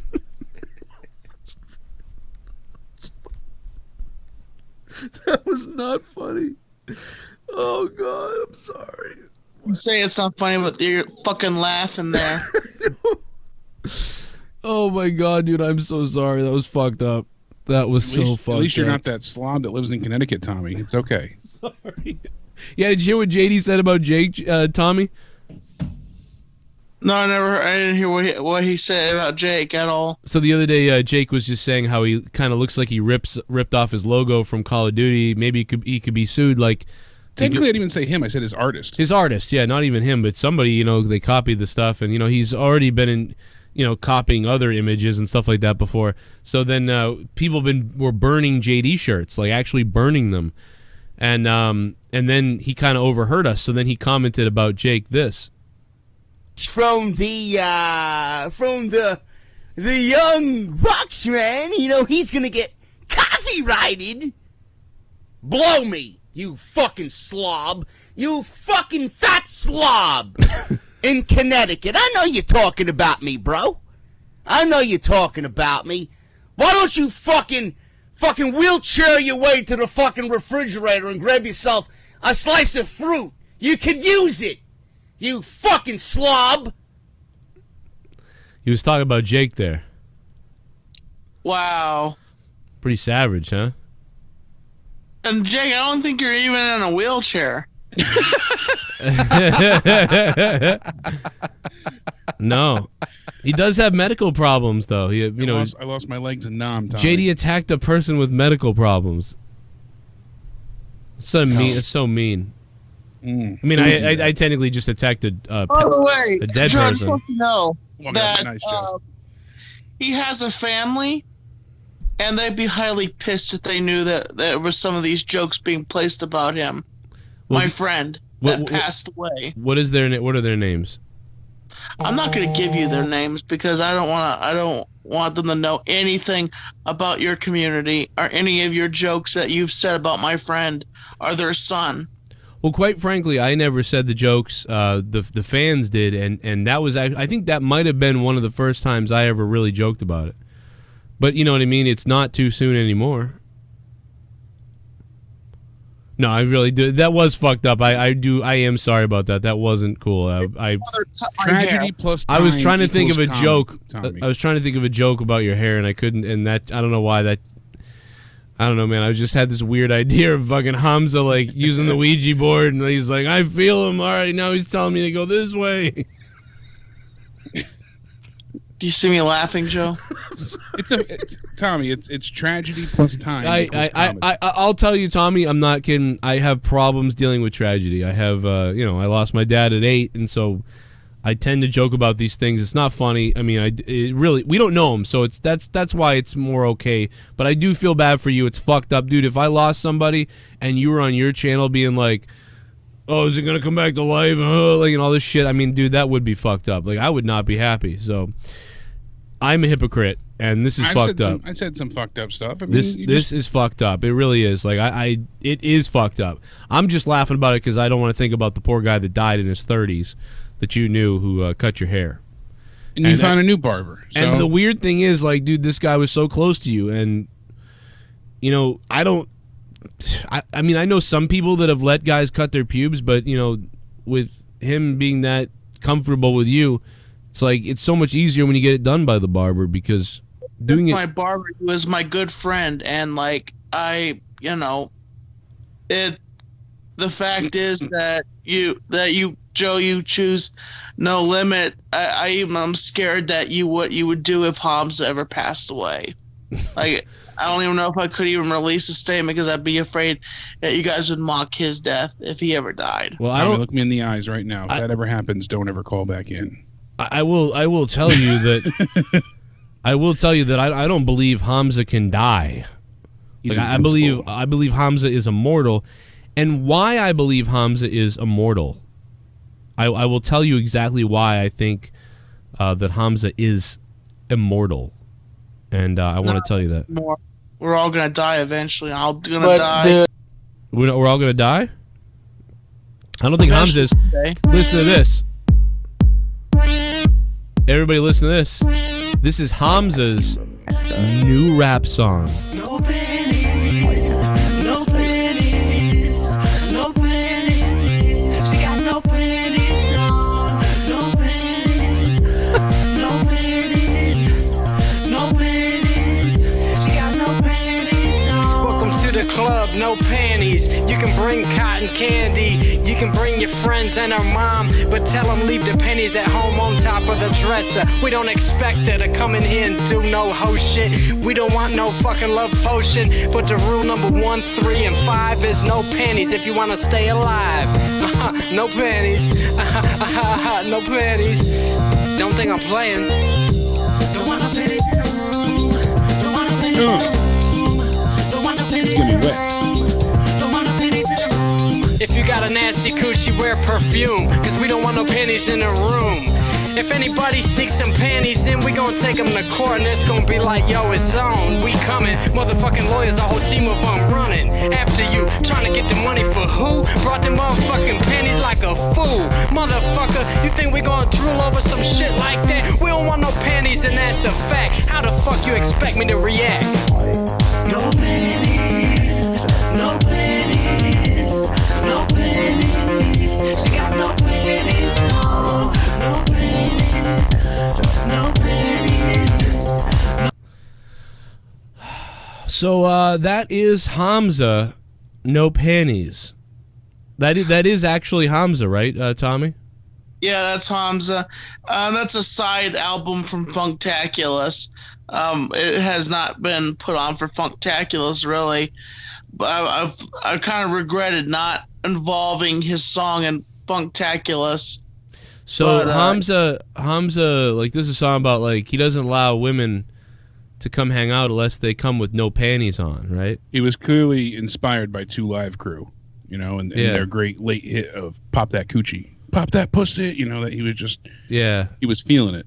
Yeah, he doesn't. He had that on repeat, and he was like, "To get to the pussies, you need." I get a little bit of a Brock Turner vibe out of that song, Well, Hamza's just, he's in the universe of the rap universe, Yeah. like. Does he get a lot of pussy? Does he get a lot of pussy? Hamza's married, yes. But so why is he singing about girls have to show up with no panties on? Well, this is before he made the song before he was married. So was he getting a lot of pussy then? Was there an age limit? Was there pussy flying around? He's had a few girlfriends that he's dated in the past. I've met. Yeah, with no panties on. One of them is in my opinion, was a lunatic, and another one was just she had her own vices, just to say. Well, anyway, Tommy, WrestleMania is coming up, and Tommy, I just want to ask you, what do you think about WrestleMania coming up, the potential card, and what are you excited about? Are you fading out of wrestling? Are you still watching? Tommy, what do you think? I mean, I try to watch wrestling as much as I can, and I feel like that wrestling has been kind of lackluster, and I feel like the stories are not going anywhere, and I feel like there is just Reigns is coming back, but I feel like that the audience is going to turn on him again and start booing him, and they're going to try to force this whole storyline with Batista and Triple H and have them have a match, which, I feel like that it's just going to be the same thing of Triple H and Batista fighting with each other at WrestleMania, because they're going to fill in with Taker probably not being at WrestleMania because there's probably no one for him to fight. They'll find somebody. They'll have Taker there. I mean, even I said, I made a really foolish statement. I had said, to Joe a few weeks back, admittedly wrong, in saying so, but is Undertaker really that, much of a draw for seats? And boy, oh boy, was I wrong. And I was proven wrong. I knew you were wrong because our views blow up when Undertaker's involved. Yeah, I mean, I knew that, but I was like, as far as actually selling tickets, would people still? But yeah, I mean, when they released WrestleMania, last year's WrestleMania, on the WWE Network birthday, they had their 5-year birthday. On their YouTube channel, they put up a few different things like NXT TakeOver and WrestleMania from last year, things like that. Every comment was about the Undertaker and John Cena's match. Every single comment, all the way through. People barely every now and again mentioned Roman Reigns, but everything else was Undertaker. Did you watch Undertaker? It was timestamps for when the Undertaker came out, timestamps for when the match. Just about that was it. One person mentioned Ronda Rousey, everything else Undertaker. Yeah, because that's, one thing that's different maybe this year, right? Because last year, they did Cena, and we had the feeling he was going to show up, but we really didn't know. This year, it really feels like there's going to be nothing, and he's just going to show up. And maybe he'll interrupt Elias or something. I don't know. Yeah, I feel like they did that last year, though. Because Cena kind of took out Elias quickly, and then the Undertaker showed up after. Show up this year. I don't even think he's going to show up this year, to be honest with you. I can't see him not being at Mania. I mean, what I had heard was that he wanted a bigger payday. He was kind of, holding out for more money, essentially, with Vince. But I can't see Vince not giving him whatever he wants.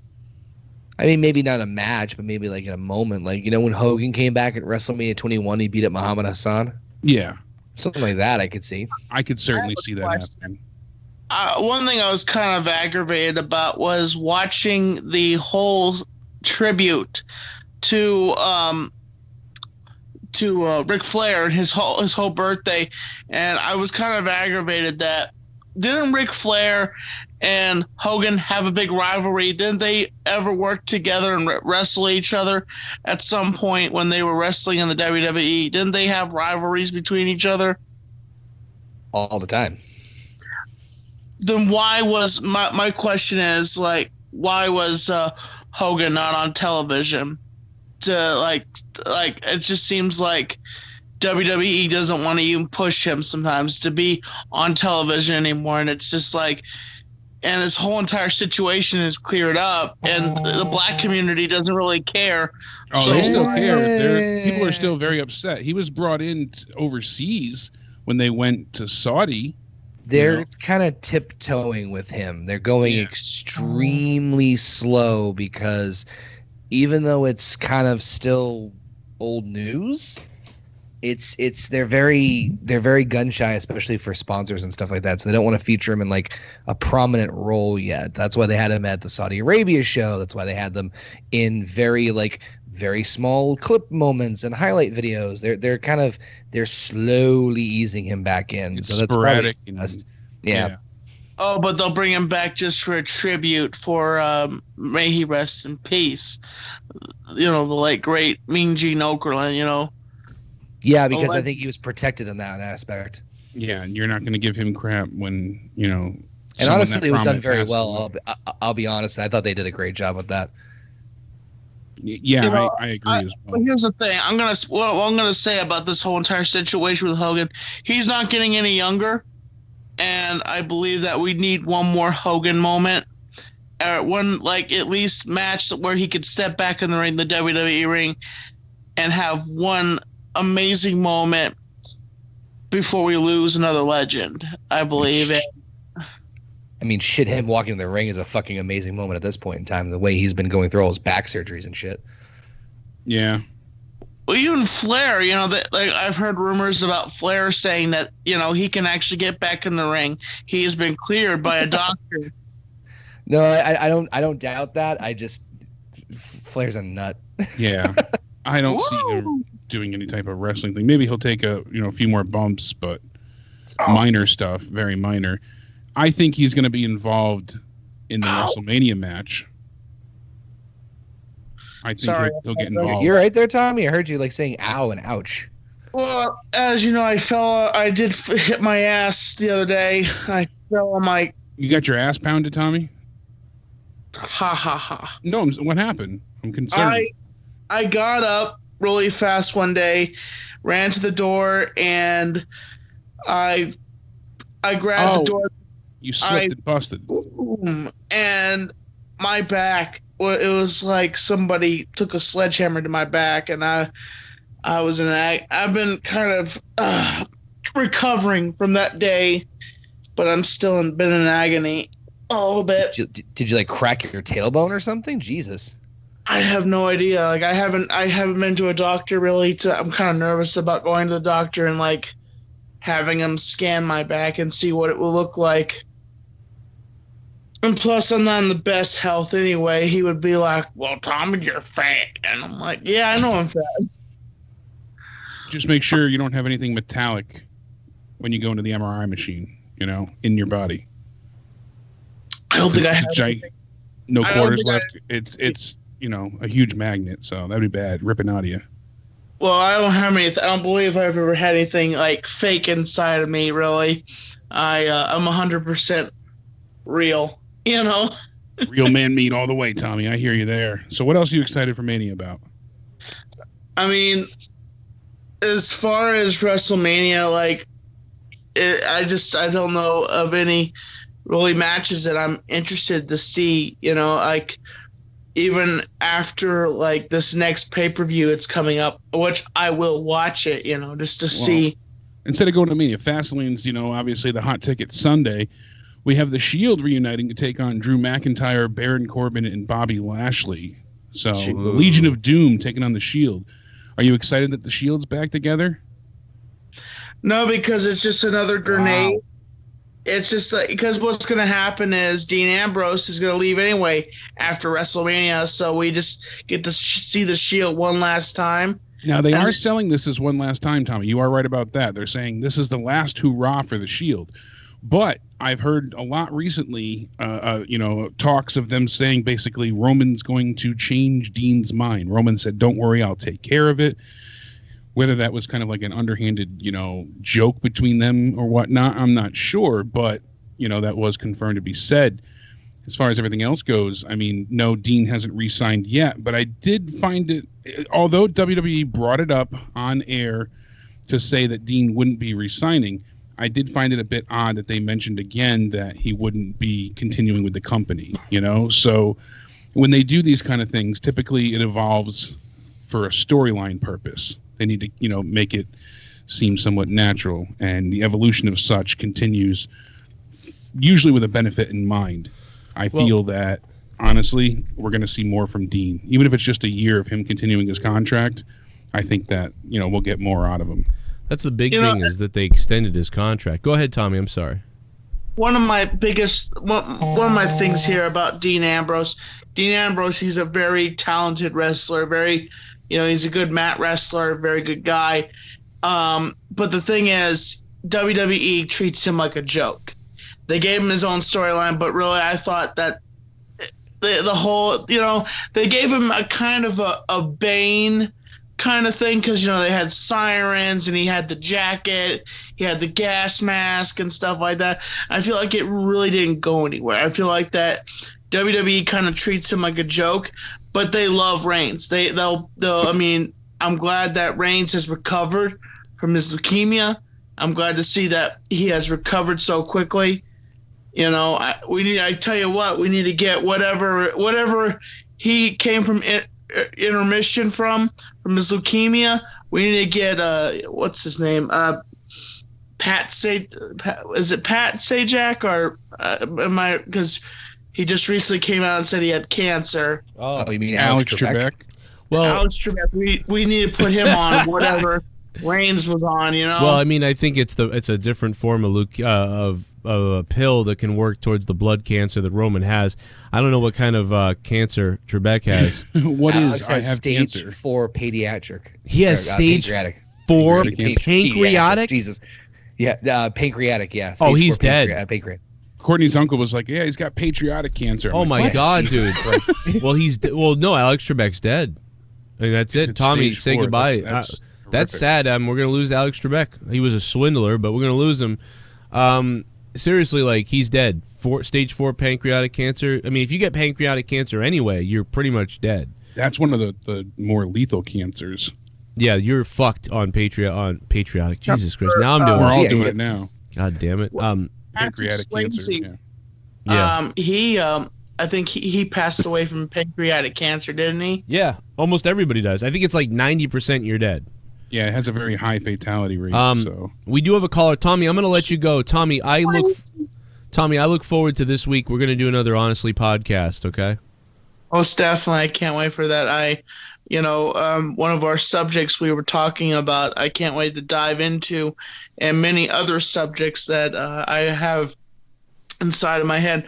Also about, the Tupac murders, and I've been watching the show and with Biggie Smalls and stuff like that, and very interesting story behind. You're watching Leaving Neverland, Tommy. Like to hear what you think about that. Yeah, that'd be like. Have you ever did you watch Leaving Neverland yet? No, I heard it's on which HBO. I don't have HBO, honestly. You can get it online. You'll just search for it. It's there. Oh yeah, I heard it, but it's about Michael Jackson, basically them pushing out that Michael Jackson did, touch these children, and I'm like, but my question is, after so long now, Michael Jackson's been dead. Why are we gonna try to beat a dead horse? What?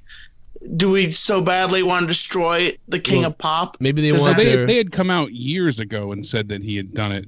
Obviously they testified twice in court. Maybe they want their meat beaten again.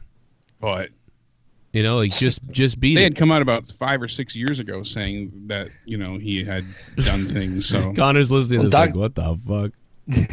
Documentaries are huge right now. Anyway. Yeah, that's kind of the. Hey, trend. In the moment. I do want to go back to the wrestling stuff, and I do want to take the donations that we have lined up. But real quick before we do that, he was on hold for ever. Unknown caller on hold. What's up, unknown caller? Hello. Hello. Hi. I wasn't sure if he was still there. Tommy, I did hang up on him, but he's probably listening. Oh, okay. Do you want me to get him back? Wait a minute. Do you want me to get him back? I'll get him back. Hold on a minute. Let me get him back. If it's not too much trouble. Absolutely. For a lady, anytime. Who is this, by the way? I'm sorry, we didn't hear your name. Yeah, who is this? It's Haley. I've called once before. Oh, what's up, Haley? Okay, so Tommy, I called you back because we have Haley on the phone, and Haley wants to ask you something. I guess I don't know what it is. This is actually quite shocking, but go ahead, Haley. Tommy, is that you? Are you there? Yeah, I'm here. What's up, Haley? Hello. Hi, Haley. Yeah. I don't know if you remember. remember me, but this is Haley from Charlotte. Sorry, I'm very nervous. Oh, That's okay. Oh, you know Tommy somehow? Oh no, we've talked before, and I just wanted to say hi. Hey, Haley. It's nice to meet you. Are you a fan of the channel?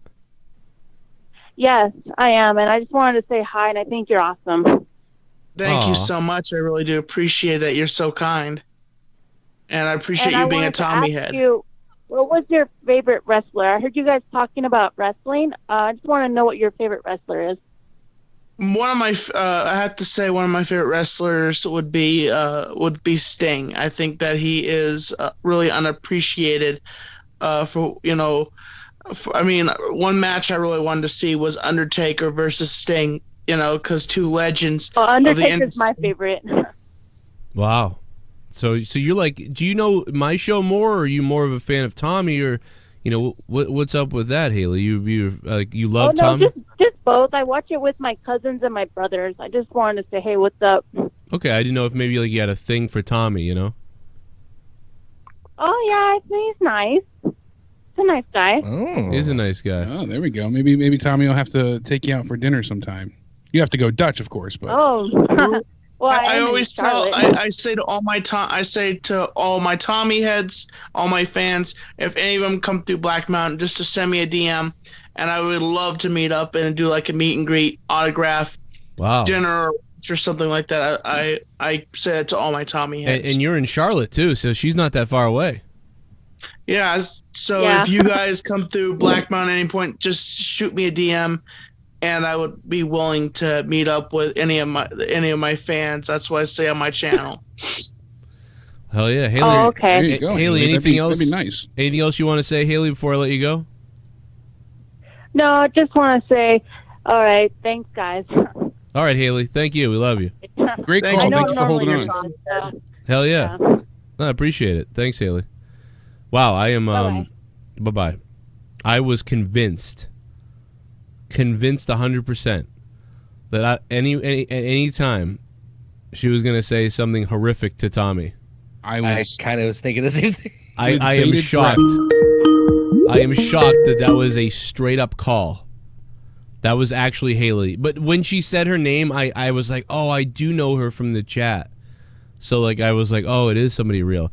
Yeah, so nice. Look at I that, thought Tommy. any minute Tommy. Should definitely take her out to dinner. I thought any minute she was gonna eviscerate Tommy. Stay positive. She was legit just a nice person. That's crazy. Especially with her saying, is Tommy still there? If it's not too much trouble to get him back. I'm like, oh, here we go. Yeah, I was like, oh yeah, we'll get him back. Here we go. That was great. Tommy, where would you take her out for dinner? What do you suggest? Yeah. Would you blow her? I mean, if I had the money, I probably would take her out to I'd probably take her and her whoever she's with out to the Black Mountain Bistro. Ooh, Tommy. I mean, Jesus, bro. I think she might be like a kid. Well, she's a fan. Well, if her family was there with her, I probably would take them out to eat if I had the money. What if her mother was kind of good looking? Her mother. I don't hit on mothers. Why not? You ever seen? I've seen a lot of hot mommies. You got a MILF lover? My wife's a mom. Yeah, I resent that. Leah's a mom. I'm a MILF. Well, I don't have attraction to Leah. Yeah, but I mean, that's debatable. But why aren't you attracted to moms? I mean, there's some hot mamas out there. Seriously, something you wouldn't be able to tell. I would rather date a woman my age. Around my age. What if she's your age? That doesn't mean she's not your age. Her mother? Well, come on, Joe. Stop.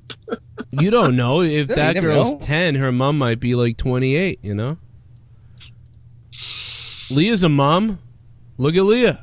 That's a mom right there. She had a baby at that point. That's a mom right there.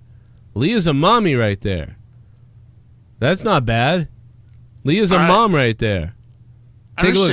Are you sure you don't want to wax it to my wife? My God. You're making your wife look like a prostitute. You're flash. Whoa. Hey, wait a second. Wait a second. That's a dress. That's a nice dress. You just Tommy, called her a prostitute? You just called Leah a prostitute? No. I'm going to tell her you said that. I'm going to go now and I'm going to tell her that you said that. Because you farted on my husband? husband. I'm going to tell her that you said this shit.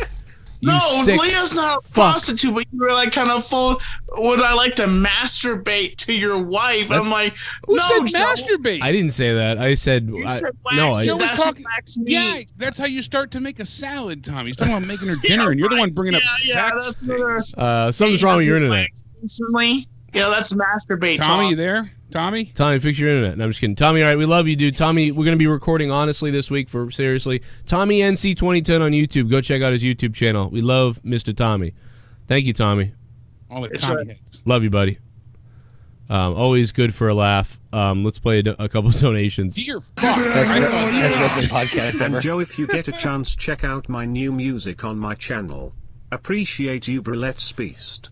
APZ. I will try to check out your music on your channel, man. I'll try to link to your I channel. told him tweet me, and I'll definitely gladly check it out. We should check it out now. Is he in the chat? Yeah, he's here. Say a bunch of shit in the chat so I can find your channel, I APZ. just saw him a second ago. He just. I'll make weird songs about you. Dear fuck, though, I thought that was going south real quick. Yeah, I thought that was going to go bad, dude. Super chat. I can't Super believe chat. that wasn't a bit there. JD dresses Thundercats, then Tommy is He-Man. I would honestly picture him more of as a snarf myself. Imagine I'm Tommy. dying to know how old Haley is Shit now. bomb. Tommy's That's all I can Gwildor. focus on. Who I will wanna know how fight The Tommy's gonna Undertaker at pay. WrestleMania? My picks are Elias, Aleister Black, Braun Strowman, Lashley, Baron Corbin, and Drew McIntyre. Damn right. Wow. Give me Taker. Please don't give Lashley Taker or Baron Corbin Taker. I will gladly step up and lay myself down for See- the dead man. There we go, Drew. CJ Crumb, thank you. I would love Drew McIntyre versus The Undertaker, though, probably. I'm still saying. Shove a bagpipe up It's his gonna be ass. Balor Club for everyone. Demon versus Taker. Right. Shove a bagpipe up Icy his ass title. and blow. Well, Taker's never held. everybody's been saying that it's Balor versus Taker. Here we go, about to get it, man. That's Here we weird, go. but I get it. Here we go. Here we So go. weird. Oh, no. I get it, though. I hope Lars ain't pull a Benoit on everyone. What's up, Joe, Jake, and kayfabe. I'm worried about it. God. I'm legit worried about it. Not kidding. Nate from VA 804. Nate, what's up, Nate? Celtics, baby. Celtics. $5. Thank you, Nate. Yeah, I don't know, man. I'm legit worried. Lars Sullivan is out of his fucking mind. Has we ever seen anything like this? A guy who was promoted so hard and he was supposed to make his debut. He's a freak. He did well for a while in NXT and he just runs away. I'm worried something's wrong with this guy's brain. Why would this happen? Yeah. This is Dave Chappelle. Concussion syndrome TBI to Actually concerned. yeah. Party. Serious tip though, would any of you be surprised if Penetrated in New York pulled the Manson and sucked his own prick for bus fare and still walked? Oh my god. What the hell? I think it's more likely that you sit on the stick in the car. If you know what I mean. Oh, but he has an automatic, so well. Oh wow! Really quick, Elias is going to the shakeup in Montreal, and he said Dean Ambrose is now scheduled for the shakeup after Mania. So in Montreal, so Dean's been added. So Dean's going to dates after SmackDown. Mania. He was not on the Do a little card for that. basketball dance off the concrete. Well, there you go. He was just added. I mean, I'm just so sick of you little meth head devil worshippers. I'll be honest, I'd like to take a big bite out of your face. Just became a Patreon. Also go Becky Joe, you are monster. Keep it up. Oh. Jake, how'd the Yeah. banana taste? Hell Delicious. yeah. Tasted like hypocrisy. Delicious, son. Hey, listen, a Gooner Chiefs fan. Thank you for all the support, dude. You've been beasting. And thank you to Boston Supreme going up to $2 on Patreon. Nicholas up at $2. And Gooner Chiefs fan now in the $5 category. Thank you guys so much for becoming patrons. There's so much shit on there. Like so many podcasts. There's so much shit. We have 337 patrons right now. We want to try to get that up to 400 by the end of the month. We'll see if we can get up to 400 patrons and set a new record. We set a record last month. So we set records the last 3 months. So. If Raw gave you AIDS. More patrons than JD. Raw gave me AIDS. Fuck Raw. Raw gave me AIDS. Fuck Raw.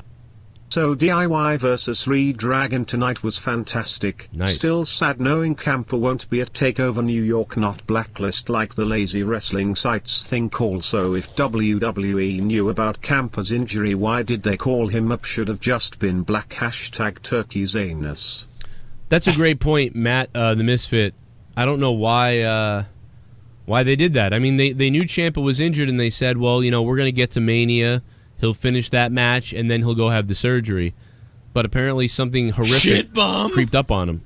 Holy shit, someone please help me. I can't take these red, brown, and yellow stains this nigga keeps doing to me. My God. Someone please call Haynes and get this man a new bear. I'm dying here. Salt. Cum. Everywhere. Fried chicken. Oh my God, Tommy's underwear. Thank you for the $5. Are you sure that's not racist, asshole? Tommy's underwear. Thank you for the donation, despite the racism. Racist asshole. Here's the music channel as well. I just threw it in the chat. So. How far behind am I on donations? 30 minutes. Let me play a couple more. I got S.Dollar on hold. Super chat. And we'll have S.on in a few. Tommy, we can't hear you. Check your internet. Tommy? Must be something wrong with the internet. I gotta find that clip, dude. I got that thing that checks the internet on both sides. Man. Here we go. About to get it, man. Here we go. Here we go. Here we go. Oh, no. It must not be shit to do in Black Mountain, North Carolina. That song almost killed me. What was it like? Panties need to come off. Nate from VA. What's up, Nate? Well, I don't even remember what he said now. It was like, gotta take the panties off. Yeah, no panties. You know, just no panties. Oh, spray some cologne in the no panties zone. You get caught up in the no panties. Something like that. Tommy? No panties. You get caught up in the no panties. Hey, Tommy? So good. Tommy? Yeah, what's up? I think there's something wrong with your internet. Nothing's wrong with my fucking internet. My internet's fine. I'm looking at it. I have full.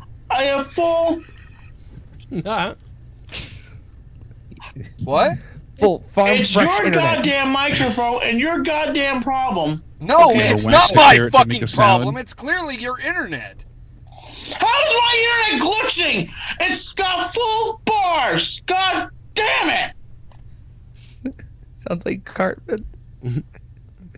I think there's something wrong with your internet. My internet's fucking fine, man. If it's not your internet, it's clearly your Skype. This is your fault.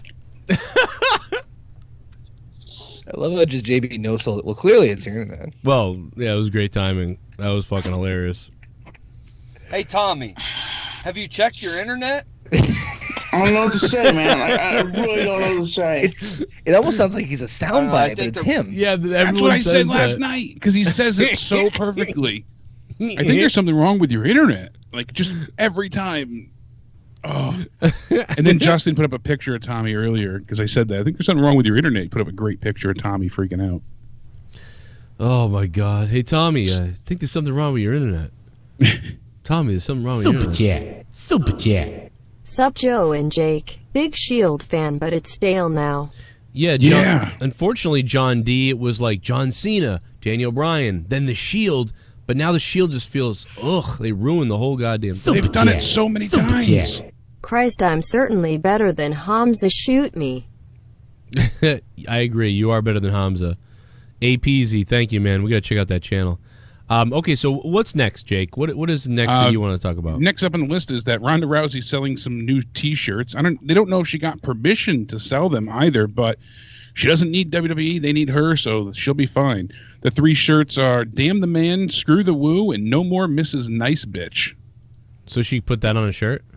She has 3 different shirts that you can buy. I'm sending you wow. photo in the chat. But, I want. They actually, they go in order, so I guess you could get all 3. But "Damn the Man," "Screw the Woo," and "No More Mrs. Nice Bitch."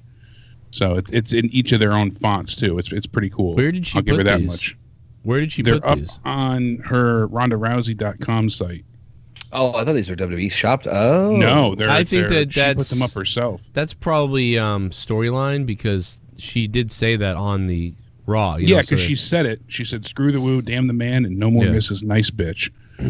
So it worked out perfect. It had to have been pre-planned, but yeah, it's cool. Right now, there's no idea if WWE gave her clearance to sell them, though. So because she's selling them herself, but thing is, that interesting update. Ronda Rousey has been removed from every show following the Raw after WrestleMania. So she'll be there at WrestleMania, obviously. She'll be there the night after WrestleMania on Raw. Following that, she's been removed from every date, house show, overseas tour, Raw, all of it, pay-per-views. She's no longer being advertised on any of them. And my thought, I had said originally, was that she'll lose at Mania, and then they'll use that to give her some time off, and then she'll come back with a vengeance, probably somewhere by SummerSlam. Maybe, unless she's knocked up. Oh my gosh, she was knocked up. She couldn't even wrestle now. Nope. Yeah, so that's, I don't see her getting knocked up before Mania, but no, I mean after Mania. I'm saying yeah, after Mania, that's a different story. But I mean, there's so much speculation here about her career, and I mean, she's essentially been full time since Mania last year. Really, I just hate the clusterfuck of a storyline she's in. Yeah, she was a great highlight on Raw, but everything else was just treading real murky water. They've fucked this up horrendously, I feel. They had a hell of a spark, a great interest in an awesome main event. Becky versus Ronda was fantastic. Even if it was just going to be Charlotte versus Ronda, like the way they went back and forth with the crutch and her being suspended and every obstacle they've thrown in here to try and get Becky more over. You didn't need her to have to overcome any other type of adversity. She was already over. They didn't have to try and capitalize and gain, garner more sympathy, and all of it was unnecessary. They had a winning combination and a great storyline. They should have kept Becky busy. She won the Rumble, keep her busy, and, have her stay away from Charlotte, have her stay away from Ronda until you're ready to head a few weeks out from Mania. None of this is necessary. None of it was needed. It did nothing but diminish the storyline and kind of hurt everyone in the process. People are sick of Charlotte now. And not in the, oh, she's so good, she's a heel way. People are legitimately mad and straying away from wanting to see her. I'm glad Ronda turned, but that could have been done anyways. So most storylines are like, A, B, C, D, E, F. This is like A, B, X, circle, parentheses, sky, yellow, moon, sun, cat. yeah, really. Fucking Christ. But I am interested in the fact that they took her off of everything else. So it seems like all the speculation about her taking some time off after Mania has some weight to it. She does have a multi-year deal with WWE, but I do realize that she's, going to be taking some time off. Speaking of taking some time, let's take some time to talk to S. Dollar. What's up, S. Dollar? What up, Connor? What up, the guy from Connecticut? What up, the almighty Joe Cronin? From Connecticut. You got it, S. Dollar. Is this you, what S. up, guys? Dollar? I got a question. I want your thoughts on how do you think, what do you think so far about what they're doing with the guys from NXT, Ricochet and Aleister Black, and where do you guys see them a year from now? And what do you think Gargano is going to do now that Ciampa's injured? I like what they're doing with Aleister Black and Ricochet so far.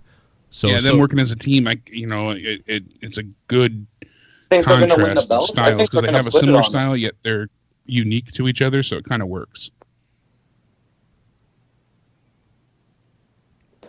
Oh, dead air. No, I'm good. I love it. Connor, what do you think? It's hard to say, but as far as what they're going to do in the future with them, because it is such a random freaking call-up, but I'm not complaining. I think, honestly, I can't say for certain when the last time I was excited for fucking the Raw tag team title match at a pay-per-view. Like, I'm legitimately looking forward to that match at Fastlane. I think if they give them enough time, they're going to fucking tear it up, and I can't... I'm looking forward to that. As far as what they could do with them in the future, I mean, my guess is that they'll probably team them for a while, see how the crowd reacts. Then once the shakeup happens, they're going to split them up and go one to each brand. That seems like the most likely option. And Gargano, I imagine, is probably going to be more focused on the Raw and SmackDown side of things. No, I think it's going to go the other way, actually. I think because of the way everything happened with NXT and him not having Ciampa to face, I think that they're going to push him more on the main roster type of, focus more on the call-ups. Because what else is left for him to do in NXT besides finish the feud with, Tommaso? Yeah, nothing really. But yeah, and another thing too, is it just me or do you guys think I don't know why, but I get this feeling that Aleister Black can be something really special. I don't want to say something like The Undertaker, but he has this mystique about him. I hope they really protect him and shit. Because is it just me or don't you think he can go a fucking long way, man? His character is down packed. If you ask me, it's an amazing spot. I think he can if he just gets the right mouthpiece. Yeah. Why, who would you pair with him? That we have on the roster now. I mean, Heyman would obviously be the first thought off the top of my head, but I feel like it wouldn't really fit. Yeah, I don't think. Point too.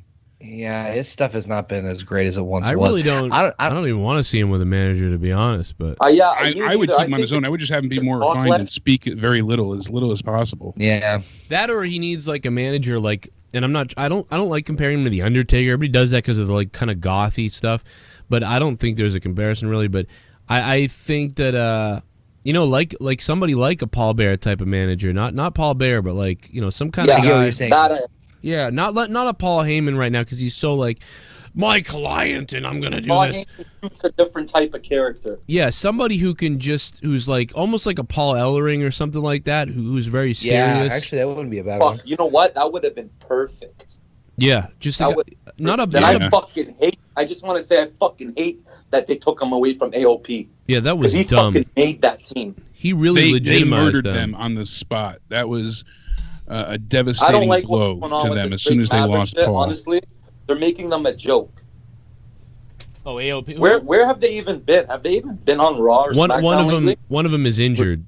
Akom's Razor. Still. Oh, that was right? that was Razor. Yeah, they were. It's one of them. Then they were in line to have a decent push, and then he got injured. I think that's also why they took the belts off them because he was injured then. Yeah, they were supposed to get a they're supposed to get a lengthy Raw tag title run, and then they. Michael says, "What if you put Aleister Black with Paige?" I don't know how I feel about that. I mean, depends on the camera quality. Yeah, but they gotta dress up Paige weird. The old depends what Zelina Vega says. They gotta make her look keep his belt if he wins one away from her. That's all I gotta do. Imagine her and Zelina Vega and Aleister Black in a 3-way with that belt. Yo, I can't honestly. I feel like there'd be a lot of candles for a second. How do you think Paige explained that one to the fucking Vince? Yeah, sorry, I got him the jizz on the belt. Do you think they brought it up? I'm surprised she still got the job, man. Do you think they brought somebody it up? brought it up? Somebody from HR or Carano. Somebody definitely had to be listen. Pritchard said in his podcast. When you think of it, that's the most fucked up thing you can do. Yeah, dude. Like she had sex and someone came on the fucking diva belt. Oh, fucking girl. Well, Pritchard said he was always appreciative when talent's hey, I did this shit in my past. Heads up. Mm-hmm. And even Comrade's well, women send you nudes. He's yeah, all the time. I'm oh, okay. But yeah, it's different when you have them literally jizzing on a fucking championship. I hope that's the time. That's the day they're hey, we need to change all the championship belts because you need to change the logo. Yeah, we might as well do it to all of them because this one you don't wear gloves when you. Maybe that's why they changed it. They were that video comes out. We gotta get that. Imagine the job of cleaning the damn thing. We got this baby wipe dispenser that comes out of the back of the belt for just such an occasion. Triple H just comes out. Hey, listen, I need to tell you how much I really appreciate you polishing the belts. I mean, I know you do a great job. This one's got a little bit of an extra, I want to say, film to it. Yeah. So residue. Just let me ask you something. Why is the belt?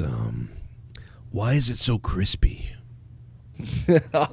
Why can't is that a new side plate? No. Why can't I see my reflection? Yeah. Why is it? Why is there only cum? Why does it smell like Tostitos? There are gaps in here that shouldn't be filled in.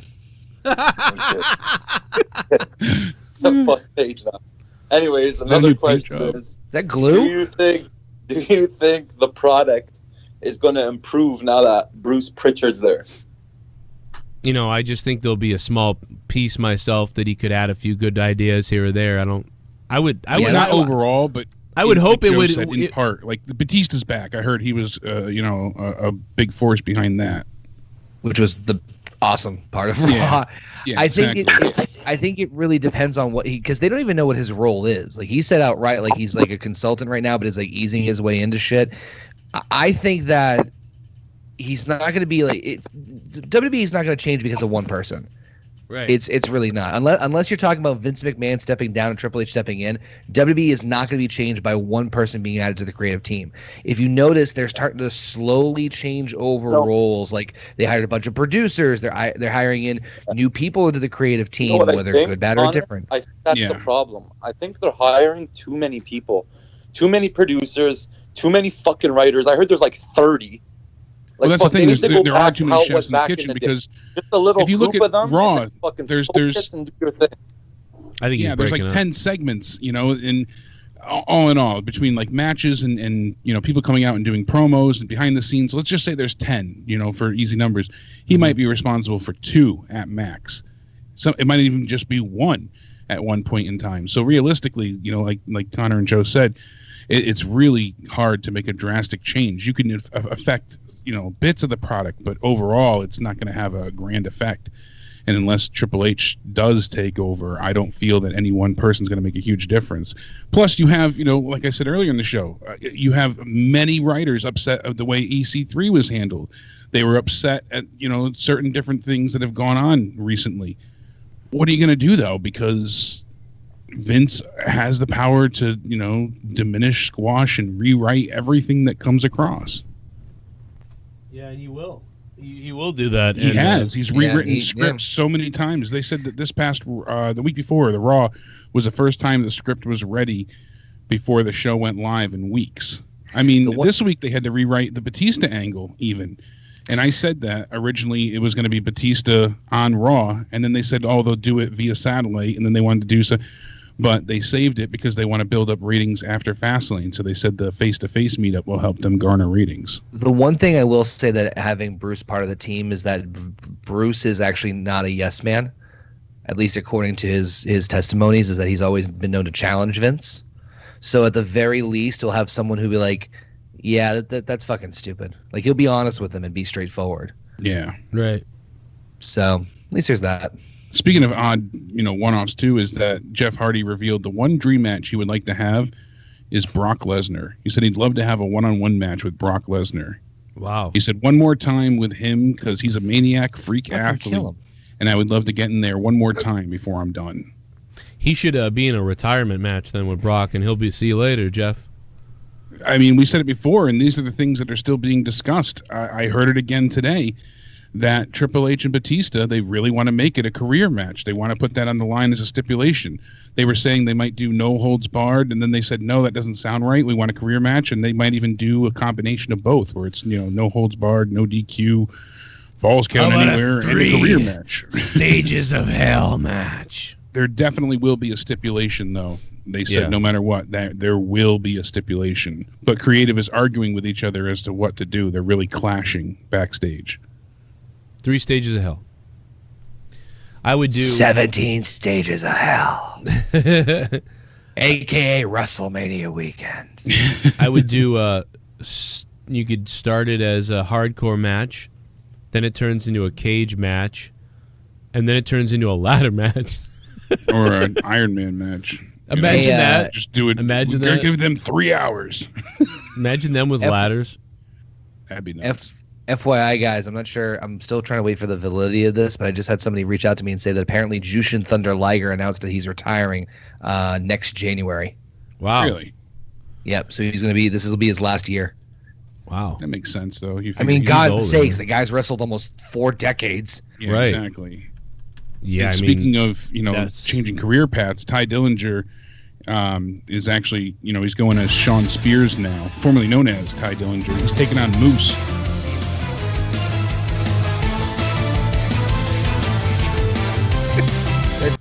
Is that the Liger theme? That is the Liger theme from WWE. Yeah. It's either that or it's Ty Dillinger's new indie theme. Well, I tried to get Ty Dillinger on the show, but he said no. he's not doing any appearance, for radio or interviews at this point, I guess. He said no. Maybe but he's taking on, Sean Spears, formerly known as Ty Dillinger. Perfection is going on as now instead of Perfect 10. He's taking on the one and only Moose from Impact. So Perfection. It's going to be at Atomic Wrestling's Star Spangled Slammer, June 14th. Where is that? That cracks me up. I fucking love wrestling pay-per-view names. We just sometimes. had the Lethal Leap Year. Now we're going to the Star Spangled Slammer. Like some of them sound and roll off the tongue amazing, and then there's others like that just make me fucking like it's wrestling. Yeah. And also October Autobahn in Germany, a new pay-per-view. Going fast on the Autobahn. Yeah, as far as Sunday goes, I know we didn't really get the predictions, but in the long term, I don't see Dean turning on the Shield. A lot of people have mentioned that idea. I don't see that being a scenario that's really possible. I have a hard time, feeling that that's an angle they'd go through. If this is Dean's, last hurrah, then they're going to want to go off on a high note.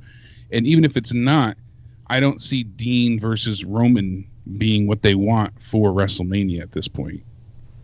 Yeah, I honestly am so out on the Shield, I have no idea. Unless Roman turns heel, I couldn't give a shit about these guys at this point. Yeah, that would be, the penultimate. Can you imagine? Moment. Yeah. Can you imagine he comes back from leukemia, gets the biggest babyface ovation he's ever gotten, and then turns heel? I said that to Joe. I said if that happens and I'm wrong, I'd have to write a love letter. Y'all booed me. Most y'all booed me. Some of you cheer me, but most y'all booed me. And then the minute I get sick and look, all eyes are on you guys in the press, and all of a sudden, yeah, we love Roman. All of a sudden, I have to face death for you to cheer me. Yeah, that's what it takes. You can all kiss my ass. That's what it takes to get your respect. That's what it takes for you guys to care about me. Is he might die, so now we're gonna cheer for him. You called this the fight of my life. Every night I'm in here, I gave you the fight of my life. I gave you my everything. Like he could really go off. Yeah, right. It could be so good. I get excited thinking about it. God, hot and heavy. This is the 9th time that there's a. I know we've said this so many times. Another opening. He's taking on the Undertaker at Mania. Think about it. The Undertaker goes to win and he cheats. He cheats to beat the Undertaker. It's so perfect for him to turn heel. All right, the next year he's going against Lesnar again. Think about it. Think about it. He sides with Paul Heyman. Yeah, we've said it so many times. And he's taking on John fucking Cena, Joe. John Cena. He's gonna do it. Yeah. I swear to Christ, he's turning heel. Never fucking. I'm telling you right now. I'll bet my balls. And it's like. And the crowd's getting more visceral to him too. So you're like believing it more. It's gonna happen. They're listening. They hate him. Listen, he's getting booed. They hate him. And it just. Yeah. Oh, they fucked that up so many times. It would have worked. It would have been epic. 305. What's up? Hi, I have a question. I'm a Dean fan and stuff like that. Yeah. So I'm wondering, do you think if they booked it right, do you think he would have been? Do you think he's more of a?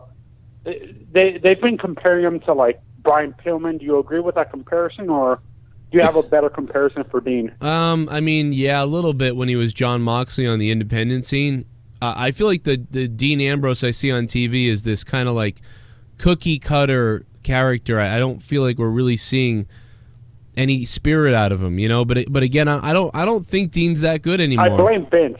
Honestly, I blame Vince for that. To be honest, because I don't think he cares about Dean. To be honest, I think Dean doesn't care anymore. More about Roman and Seth. Well, I think Dean realized that, and I think Dean doesn't care anymore either. It goes back to the Stone Cold podcast, where it's like you can tell. You just start right there. You're like, Dean is like nothing. Like, can you imagine anybody else in that position with Stone Cold?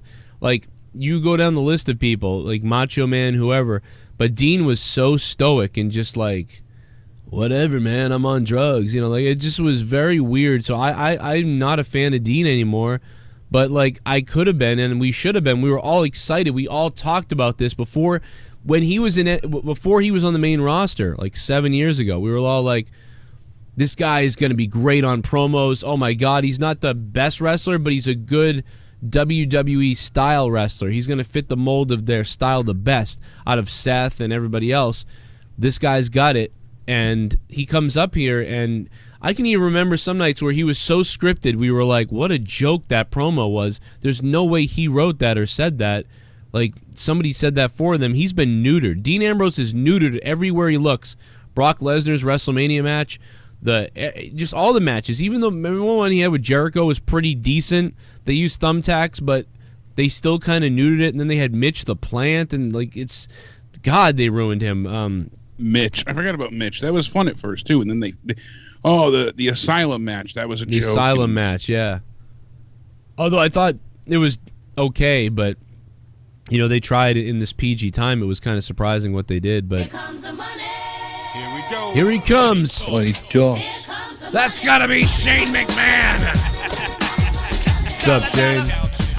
Swerver.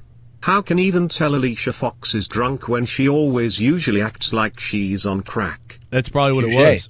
Maybe she was doing it for a while. Swizerve. Yeah, maybe she was always showing up like that. Maybe this time she was more quiet. Like, she was like stumbling and like looking down at the ground only. That's how I picture her drunk. And then just sucking mad amounts of cock. Just fuck. That's my image. That's what I choose to believe.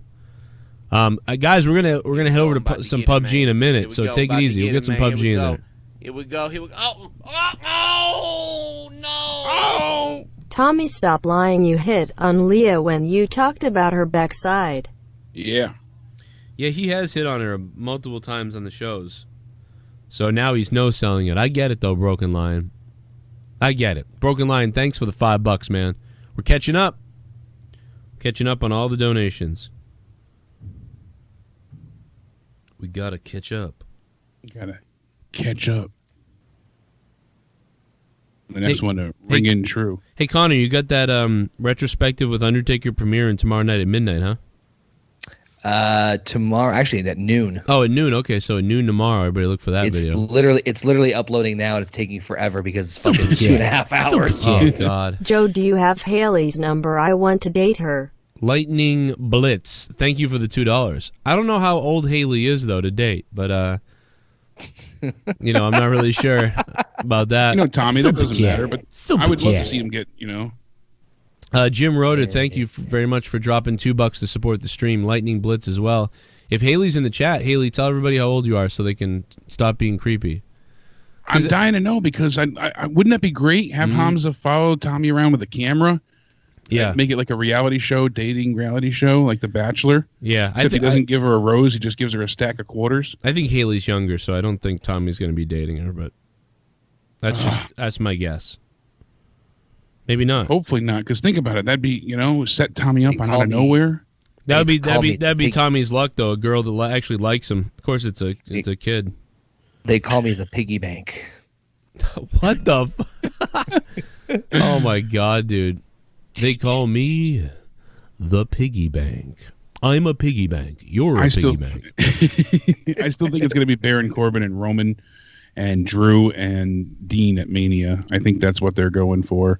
Yeah, it seems like Finn Balor will be facing Bobby Lashley again, since he said Bobby Lashley didn't lose. Oh man, I hope that's not the case, but that's what's being mumbled. This does not feel like a WrestleMania. It really, most of it doesn't. There's a few things, but also, what do you guys think about the likelihood that Sami Zayn returns Sunday?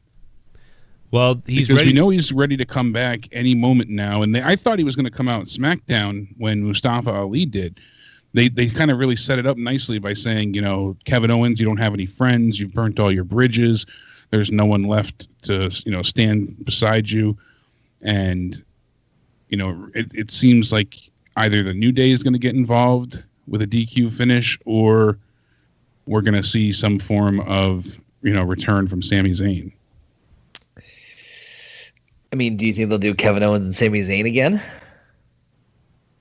I don't think. What is a team? No, as enemies. No, I think he would come out to help Owens. So I mean, because there's Eric Rowan, obviously, is supporting, Daniel Bryan. So Sami Zayn would come out to even up the odds. A lot of people seem to think that the New Day is going to get involved, cause a DQ, and it'll lead to a triple threat between Kofi, Owens, and Bryan at Mania. And that's when Kofi will win. Daniel Bryan won't get pinned. But how many triple threats are we going to get? You know, it's like... I wouldn't mind seeing, like, I know it seems kind of pseudo-random, but maybe put Owens and Zayn as a tag team after this. Like, if Owens can't get the job done and then they split off, and because what else are you going to do the fucking tag team scene and get maybe Usos versus Owens and Zayn as a tag team match at Mania? What if they did it as a fatal four-way and had Mustafa Ali, Kevin Owens, and you think they're going to give Mustafa Daniel Ali Bryan? a title shot? They were going to. At Mania? No, well, they were going to at Fastlane originally. Like, that was the set. He was supposed to be where Kofi was. This was where Kofi is where Mustafa was going to be. Mustafa was supposed to do really good in the gauntlet, and then he was going to go ahead and be in the Elimination Chamber, and he was going to be the last man standing against Daniel Bryan, and Daniel would beat him, and then they were going to have a one-on-one match at Fastlane. But he got injured, so Kofi took the spot in the gauntlet match, just randomly, and then his performance in the gauntlet match got the audience behind him. The audience marked out for Kofi again, and the whole Kofi Mania, hashtag started trending on social media, and WWE just really leaned into that momentum. It just happened by, like happenstance. It wasn't completely a planned random, thing for Kofi to be in there. Can you imagine if Mustafa didn't get injured? Like, we'd be looking at a whole different thing. Because it was said beforehand it was going to be Mustafa and Daniel Bryan at Fastlane. Like, that was the trajectory. Yeah. And then Owens comes in, and it makes sense too because you get the new young guy. People are kind of cheering for him, but then he can't get it done. But now Kevin Owens returns. Like, that's totally what they were setting up. And they were having Kevin Owens be the everyman, the face, and Daniel Bryan was going to pick on him for being overweight, and that's what they're doing still. They moved everything up. They brought Kevin Owens ahead of schedule. But now Owens is to come up till after Fastlane. Owens might be screwed for Mania now, though. Unless what if they put Kevin Owens versus Zayn and Zayn comes back heel? That could happen too, but I mean, I would, if I was going to bet on anything happening, I would say they would go fatal four-way route. Mustafa Ali, Kofi Kingston, Daniel Bryan, and Kevin Owens. I think that would be really exciting. Those four participants would be good. Daniel can lose and still be protected, and it could lead to a pretty good story afterwards. Because then whoever wins the title, which would likely be Kofi. Hey guys, since I've been free from the other world, I've been trying to find Tommy to talk about the time we had when he was 9, but I can't seem to find him. I heard he was here. I also need change for the bus. Heard he had some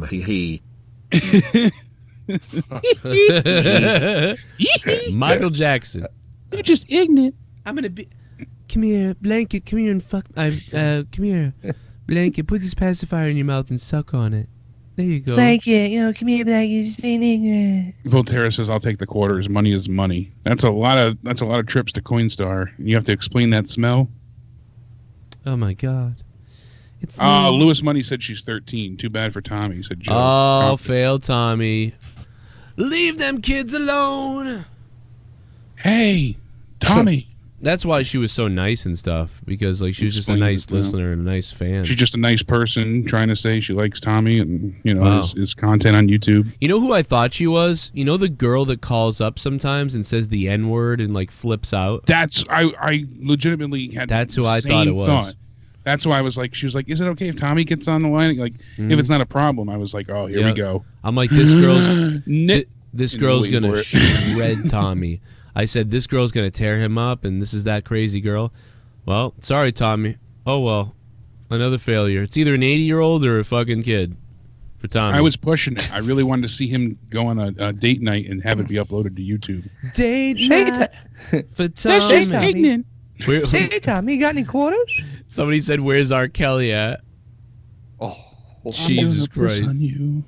I'm gonna piss on you. Okay. Love that. Drip, drip, drip. Pissed on you. Matt, the Misfit, says, I don't think Kofi is winning the title. Vince sees more in Big E than Kofi. I disagree because I think they're aware of how over Kofi is right now. If they give him the belt, I'll be shocked. I'll be honest. I'll be genuinely shocked. What if he's in the match and then Kevin Owens does win the Fatal 4-Way thing that you're talking about? Imagine that. The internet won't be happy. Yeah, really. Twitter. You'll just see the Twitter logo on fire.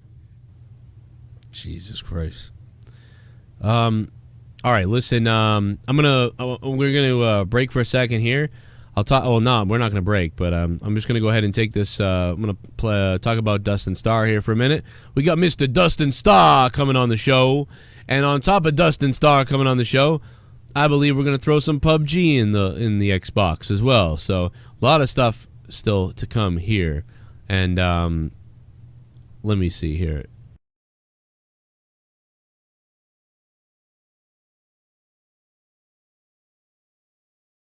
All right, perfect. Yeah, baby, we got the big one.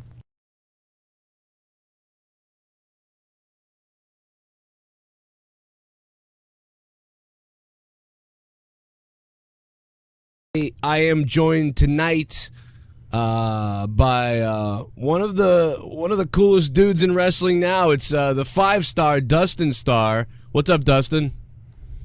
Hey, man, thanks. One of the coolest? Yeah, you're one of the coolest. This is bizarre because you contacted me. We started talking probably the day after, and I hadn't talked about you in a little while, and I showed that clip from years ago where you should have broken your ankle but somehow didn't. Oh, man. Hey, I saw that recently, and I cannot believe it. Unbelievable, right? Dude, I dialed that up. People couldn't believe it. Well, man, I appreciate it. Here in Memphis, we've got so much stuff going on since the last time you and I talked. My wife, Maria, and myself, we host the CW30 network. So we're on twice an hour, every day, which is super cool. And it started up the conversation of wrestling. Why is there not wrestling on television in Memphis? Because we all grew up with Saturday morning wrestling, especially, tape traders or watching on YouTube. You can watch all the classic Memphis stuff. And so we announced yesterday that we're bringing Championship Wrestling presented by Pro Shingle back to TV. How cool is that, man? That's going to be awesome, man. I'm jealous we don't have it up here. I'm upset, but it's everybody I talk to that's in that area, a lot of people do know who you are because you do a lot of, you've done everything down there, right? Like radio, TV, you're always on the CW. Right. And I've MC, this is my third season with the Memphis Grizzlies, man, and we did the Read to Achieve this morning with 4,000 kids. It was so cool. So this is my third season doing that. And then Maria and myself, she's been there 9 seasons, but this will be my second coming up with the Memphis Redbirds, which have the affiliation with the Cardinals. They won back-to-back PCL championships, and then they won the national championship last year. So it was really cool just to be a small part of that. And then I've even stepped inside the cage, man. So I'm not actually fighting. I'm not fighting. Oh, okay. But I'm doing a little bit of ring announcing.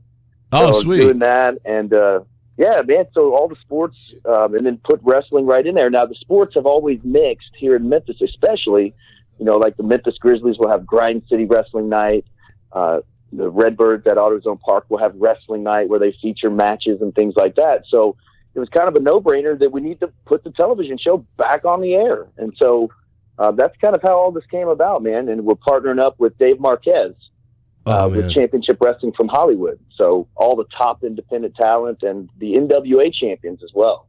So you guys are going to be able to get pretty much anybody in the door down there to film it, and then local talent in Memphis. It's going to be it's Memphis wrestling. It's the same.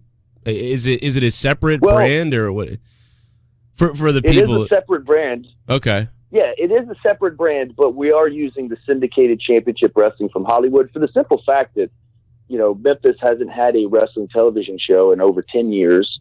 And then also. We will be hosting inside the studio. So we'll be hosting in the studio, so we'll be able to have guests, and we'll be able to feature some of the local stuff that happens here in Memphis. But then also we're going to recognize and show the clips and the matches from Championship Wrestling from Hollywood, right, which is syndicated over 100 different channels across the United States. And also, they just celebrated their 400th episode. Wow. So we will follow and recognize what's going on that show, but then also have a Memphis spin to it. Because Memphis is special in the fact that everybody still loves that classic stuff. So Jerry Lawler actually has Jerry Lawler's Classic Memphis Wrestling from 11 to 12 on Saturday on CW30, and then we'll have from 12 to 1. So they're doing a 2-hour block of wrestling, the old school at first, and then Championship Wrestling, which is our program that will come on at 12. So It's going to be really cool, man. Memphis is on board with this professional wrestling again, all over again. That's really cool, man. To have 2 hours. I mean, we don't have anything. I mean, up here, the only thing that we get is, on the Red Sox channel, we broadcast Ring of Honor, but that's about it up here. It's nothing like that. That's really cool. So what else is, what's the promotion like for this? So I assume a lot of people, like you said, it's syndicated. So a lot of people are getting this, program, but a lot of people aren't. So is there a way for everybody to watch who's outside of Memphis who can still get access to it? Or is that all just kind of done on the internet on their website? Yeah, so there are a lot of people that have moved out of the Memphis viewing area that still love that Memphis flavor, the Jerry Lawlers, the Superstar Bill Dundees, what's going on with Mid-South Coliseum and all that kind of stuff. So, we are going to, you've got a little bit of everybody on this thing with the wrestling. What was the question again, Joe? Oh yeah, no, I mean, I wonder how people outside are anybody outside able to access, some of Memphis wrestling, or obviously I know CW's, like you said, on YouTube we have an official YouTube channel. Yeah. So the Championship Wrestling from Hollywood, they're on Fight TV as well. Right. But then the Championship Wrestling, those people that have moved outside of the area that still want to see and they're outside of the CW30 viewing area, they can watch it on YouTube. Okay, and so they will, so obviously you can watch it on YouTube. And then also you can check everything out on championshipwrestlingmemphis.com. But I was just thinking of all the people that I know in Louisville or even in St. Louis, or people that are maybe in Little Rock, Arkansas, that are just outside of our reach for the television, that would want to watch that style of championship wrestling instead of, say, the Hollywood, I guess. You know what I mean? So they will be their own brand, but then we're going to carry the same storylines and feature those wrestlers like, Uptown Andy Brown, who's the Hollywood Heritage Champion, or Royce Isaacs, who's the United Television Champion. And then also you got like the NWA champions, Nick Aldis. Yeah. He defends the 10 pounds of gold there. Jazz, Willie Mack, who, man, for a guy his size, he can really move. But he's been defending the national title there. So we'll get all that here in Memphis. Yeah, Willie Mack, I saw him recently. He kind of reminded me a little bit of Bam Bam Bigelow, the way he was flying around. But even, you know what? You're right. He kind of does, doesn't he? A little bit, yeah, a little bit. It's how's so Memphis always. Whenever I hear Memphis, immediately Jerry Lawler comes to mind. What's his involvement been like in the recent last few years since I last tuned in? Well, I mean, I get asked about the King all the time. He's still on the road. He's he's a part of the Grind City Wrestling Nights the Grizzlies have, and then of course the Redbirds, they have theirs, and he has his television show here from 11 to 12 on CW30. So he's very active. Yeah. We've got our next at FedEx Forum on March 20th and March 23rd, our last two wrestling nights of the season, and I officially can't say anything. But if there's any wrestling fans that Brian Christopher passed away last year, right? And I've heard some rumors of there might do something special at that show. And I probably said too much already, right? But it's going to be really, really cool and really, really special. And so you can get your tickets at grizzlies.com/tickets, and then also follow him at Memgrizz. But is there he's involved in that. It's cool, man. He's still involved in a lot. He has his 2 restaurants here as well. Has there been not to go into it too much, but has there been an update on the investigation, or I know Jerry was looking into that and whatever happened at the jail cell or whatever. I didn't know if that ever went further. We never heard an update, and that's something that I think the Lawler family's kind of just keeping until they have something solid. But I heard it would take months. So I don't know, we're just waiting like everybody else. Well, what you do so much down there, like you said on TV, but are you doing radio or podcasting? I did see, I've heard the podcast a few times. I thought you were back to podcasting full time. Yeah. So, you know, I mean, every Thursday we have the Grind City Wrestling podcast. And again, that was just off of the popularity of the wrestling nights from the Grizzlies. So we launched the podcast over there. And actually tomorrow, which is Thursday, Jerry the King Lawler will be on the program to talk just various topics, including, you know, the championship wrestling that we're bringing to the air. Well, that's cool, man. What's the atmosphere like down there now? I mean, you know, we've seen so many different changes, and the way wrestling is right now, it seems to be in a down period in some ways, but in another period, it's kind of in a boom period in other ways too, especially for independent wrestlers. Are you seeing attendance increasing or decreasing, or what's the vibe of the wrestling fan down south? You know, there's a lot of small independent companies that run shows here in Memphis that probably you haven't heard of, and they all compete against each other. So there's not like a real solid. I think it's more like the company giving the people what they want to see, like NWA, the pop-up event, or Tried and True out in Nashville, what they're doing with Championship Wrestling from Hollywood. You know, people want to see that stuff. They're bringing in guys. I just don't see anybody here in the Memphis area that's really doing that. And so hopefully we could use the platform for our new television show, you know, in 6 months to a year to do some sort of live event or to partner with some sort of venue, and then, you know, turn the television show, which it's just a television show at this point, and then turn that into, you know, not a territory, but, you know, maybe even a quarterly event or something. Yeah, but you're right, man. Independent wrestling is booming right now. It's just you got to have the right people and bring in the right talent and have the right money to do it, and that's the key, the right money. You know. Well, I just think back to in the Northeast when the WWE was at their like highest point in '98 or '99. You know, I would sometimes go to an independent event, and you know there'd be like 30 people there or like 40, and now, you know, the same companies that I knew then that still exist to this day run, and, you know, they draw a couple hundred people. And it's amazing. I'm like, you know, it's so bizarre to me. There was 11 million people or something watching wrestling then, and the independents almost had nobody at them, small crowds. And now I feel like there's a couple million to 3 million people watching the WWE, that is. And the independence is better than it's been that I can remember. And it's almost like a whole bunch of these sort of mini pop-up territories, like everywhere. It's bizarre. We were in Trenton, Tennessee, very, very small town last week. The place looks like a bomb shelter. It's just kind of an oval type of building. Right. And man, they had people cram-packed. There must have been 500 people in this place. I don't even know if they had a, you know, fire code or whatever. Yeah. They were pulling chairs from the locker room. They had like bus seats and bleachers and anything that you could sit on, they had out there, and people were sitting on it, man. And this is just a small town, you know, Trenton, Tennessee last week. TIWF Wrestling. Look them up on Facebook. It's outlaw indie wrestling, but man, they cram them in there like sardines. So yeah, for sure, man, it's up. But you know, you can't, you know, in Memphis, it's, you know, nostalgic, I guess, to run a show in Memphis. And so everybody does it, and they're all fighting for the same audience, and, you know, no real TV to help catapult that, you know? Yeah.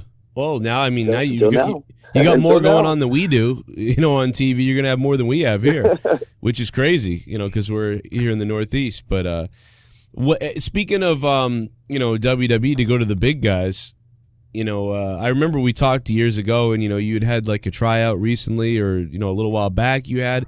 Did you ever receive any more follow-ups from any companies or anybody else where you would think about moving around or maybe trying it? Well, yeah, no, I did. I signed a developmental deal in 2010. So I've talked to you since then, but yeah. Yeah, no, man, I think my goal is if I can stay busy enough here in Memphis, you know, one day my dogs are barking here. You know, one day it's possible to go back. I mean, the door's always open. I've got a really good relationship. I was backstage with some friends visiting, you know, when they were here at the Forum. Me and Grizz actually did a lucha, you know, the lucha. He wore his lucha Grizz outfit, so we did some skits and stuff. So, yeah, we're still real friendly and all that, but with so much going on here in Memphis, I'd looking to move, or you know, because when you sign with WWE, you're basically exclusive there. It's hard to do all the other stuff. Yeah, and I'm having a good time, man, and I'm doing it full time, so I love it. It's like being on especially with the new show, man. I'm living and breathing wrestling. Yeah, you don't need to do anything because you're just loaded right now. I mean, you're like me. I mean, I'm not signing I'm not signing a radio deal. I'm sitting here doing my own thing independently. It's kind of, that's sort of the new way of doing things now. You can do so much on your own, and you're on TV, you're on the radio, you got a podcast. That is the dream, kind of like you get to kind of make your own deal. You have a boss sometimes, but you don't have the big WWE machine. You get lost in the shuffle. Her name's Maria. Yeah, Maria's the boss. Yeah, you guys Maria. Are great, man. I love you guys. I wish we had you up here, man. That's the only thing is me too. Hey, let's syndicate it. I would love to. Yeah, we could put it on. I'd put it on my YouTube if I could. WWE. I might get out to Connecticut to go see them. Are you watching it though? Are you watching that product? And what products are you watching? Oh yeah. If you have any time. Well, I'm watching. I'm watching Raw and SmackDown. I watch the pay-per-views because we cover those on the Grind City Wrestling podcast. Mm-hmm. And I do watch some New Japan Pro Wrestling. And of course, I've been watching the Championship Wrestling from Hollywood. And I'm a fan of the 10 Pounds of Gold. That whole series was really cool. How they, drew such a big house basically off of a YouTube feud. I mean, it was really cool. I was excited about that one. I was very excited about that one. I kept. I think I emailed them a million times, like trying to get involved anyway. Like, do you need a commentator, a guy to sweep the place? I'll come down there. I love it. I love this NWA stuff. You guys got to keep it going.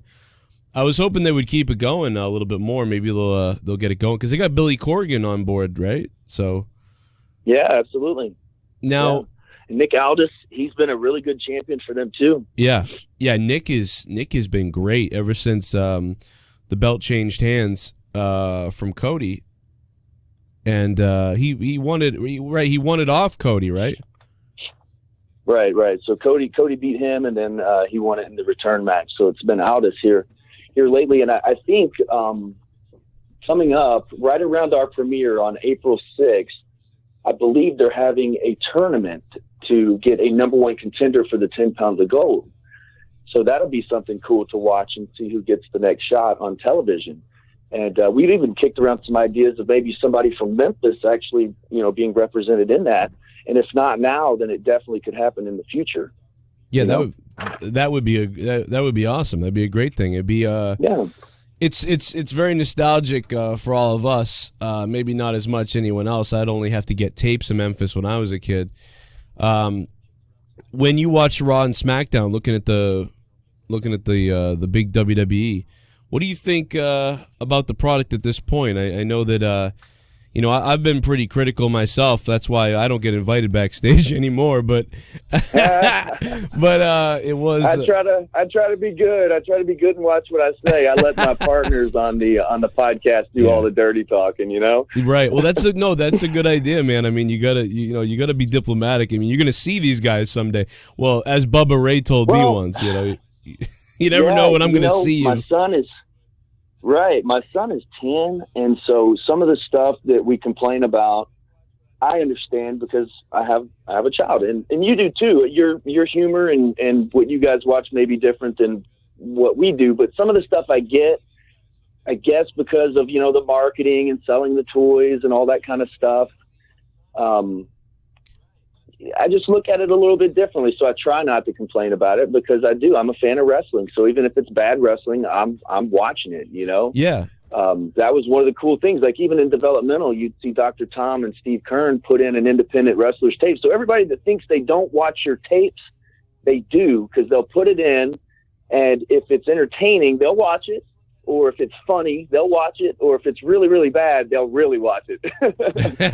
But, Yeah, man, I wish I had a more I definitely think I come at it from like a way more critical side of things, but at the same time I think it's I love the stuff, and I mean, you wouldn't. Sometimes people wouldn't know it, but it's like I am so critical of it. But I think they can do better in a PG level. Like I mean, luckily my kids, they watch it a little bit, and they do like it. So my kids are so nice. I can't believe they are because I'm so insane. But I keep them away from my show. But they love. For the most part, they really like WWE. But it does seem like WWE right now is kind of missing that really, that Hogan or that Macho Man. I know they say it's Reigns, but it's, to me, they're missing that top guy or a couple of them. To me, there's a lot of the best wrestlers they've ever had, as far as athletic and, wrestling wise, it seems like, some would say that. How do you feel about that? Because I got to tell you, man, I've enjoyed everything. New Japan, ROH, Impact Wrestling, every independent scene, whatever. I like almost everything, but recently I've seen a couple matches. Yo, what's up, everybody? That was my part of my interview with Dustin Starr. The whole thing will be uploaded to Patreon in a little while, and not only that, it will be uploaded individually to YouTube as a separate interview. So just want to shout that out. Dustin Starr is a good dude, man. He's a real good guy. I enjoy talking to him. And whenever he's advertising something, I always want to get him here, man. You guys are going to have an extra show in Memphis, so it's going to be badass. If you're from Memphis, you know the deal. And it will be on the CW where Dustin resides. You hit him up on Twitter. April 6th. It's launching April 6th. It's going to be huge for them out there. And it's like 12 in the afternoon on Saturdays after Jerry's deal at 11. After Memphis Wrestling, so it's a big deal for Dustin. So go out there and give him some support. And yeah, Lawler's in a photo bomb there. I mean, they're good buddies. Lawler obviously really good friends with Dustin Starr. And like I said, I'll have that whole thing will be up. Hopefully this mic works. I'm not really sure. That gave me time to set up the Xbox so we could get this PUBG shit underway for everybody that wants to be a part of this. Let me just, I gotta turn on my Xbox. Hold on a minute. And Jake coming too. And I just smoked the peace pipe.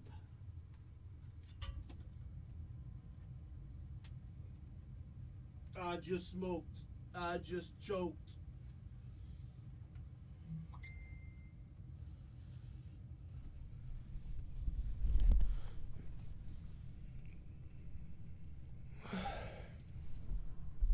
Fuck my ass. I just creamed. I just steamed.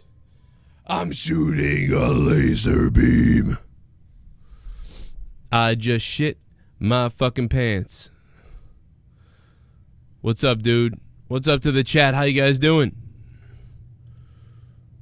Let's go. Let's do it. We're going to play games as long as we can. Well, actually, we're going to play games until Leah... What the fuck is this? What the fuck is this?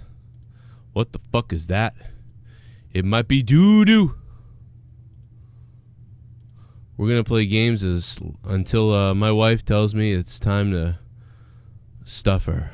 No, I'm just kidding. Fuck, that's fucked up. We're going to play games until Leah wants me. When she wants me, I got to go, but until then... It's game on.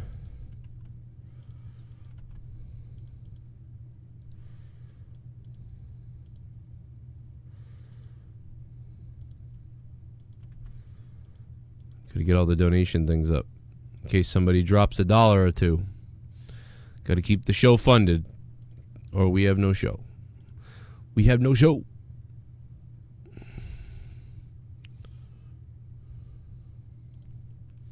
Fuck, I usually use my other camera, but I knocked it over the other day when I flipped out. I forgot about that. Now I gotta fucking adjust this one.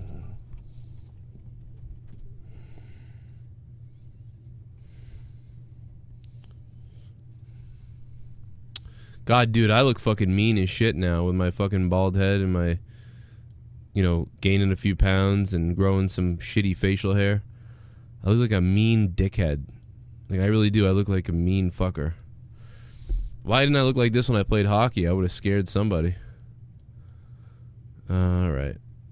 God damn, I look like a bitch. Like a piece of shit. I like it, though. I like it.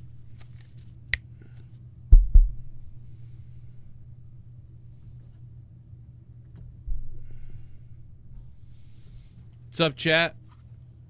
Gold Leaf, what's up, Gold?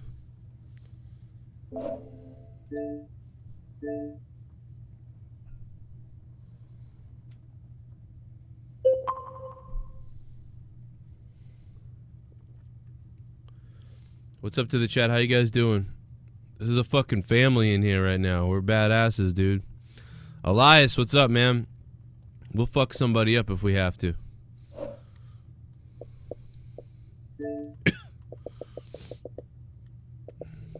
Can you imagine if the Celtics and the Bruins won the championships this year after the Red Sox and the Patriots won?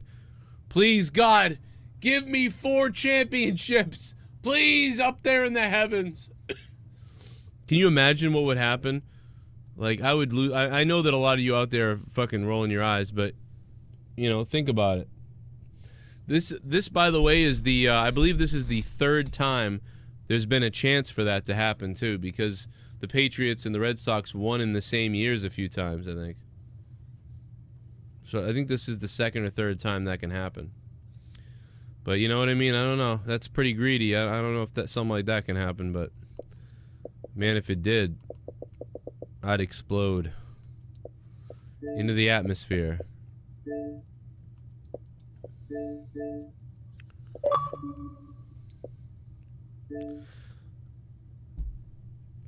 Oh, it's okay, Joe Compton, man. Joe, you already donated a bomb anyway, man. You dropped over $100 the other day, so don't worry about that, Joe.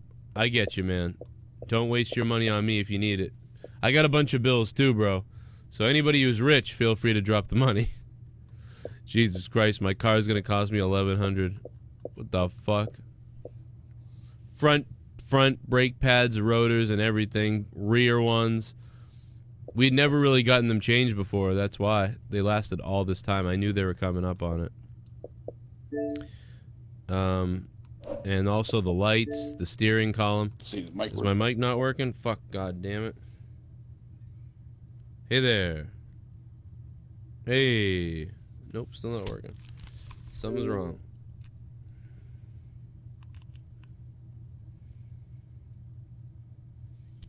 There we go. That might work now. PUBG needs an update. There we go. Fuck, there's a huge update, dude. I turned mine on when we started before, so I didn't know if there was an update. Oh, there's a giant update, dude. Shit. Fuck off, dude. Really? Let me cancel this Rocket League. I hate how you can't delay it. Yeah. Pause updating. Okay, cool. Let's see how long it's gonna be. Oh, what is that? 20 gigs? Yeah, dude. Fucking 20 gigs. Let me plug in the landline. Oh, it is plugged in. Jesus. Oh shit, dude. I can't remember. Does Xbox update while you're playing another game? No. Well, sometimes it depends. Shit. I guess I'll have to wait. Fuck, this could have been going on the whole time we were... Sometimes it does, other times it doesn't. It's picky. God damn it. Well, there's some donations here. I can look at those while we're sit here with our dicks in our ass.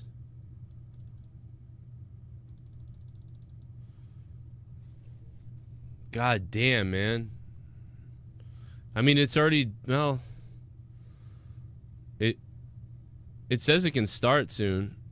It's already 9% done. It's not too bad right now. Yeah, it should go quick. I'm won't take too long. bumped into the landline, so play these donations here. Give me a hell yeah!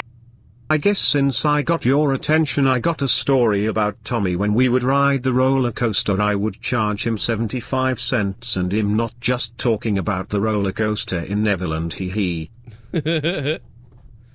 Oh, broken line, that's fucked up. You're paying this fucker to get on the roller coaster, broken line?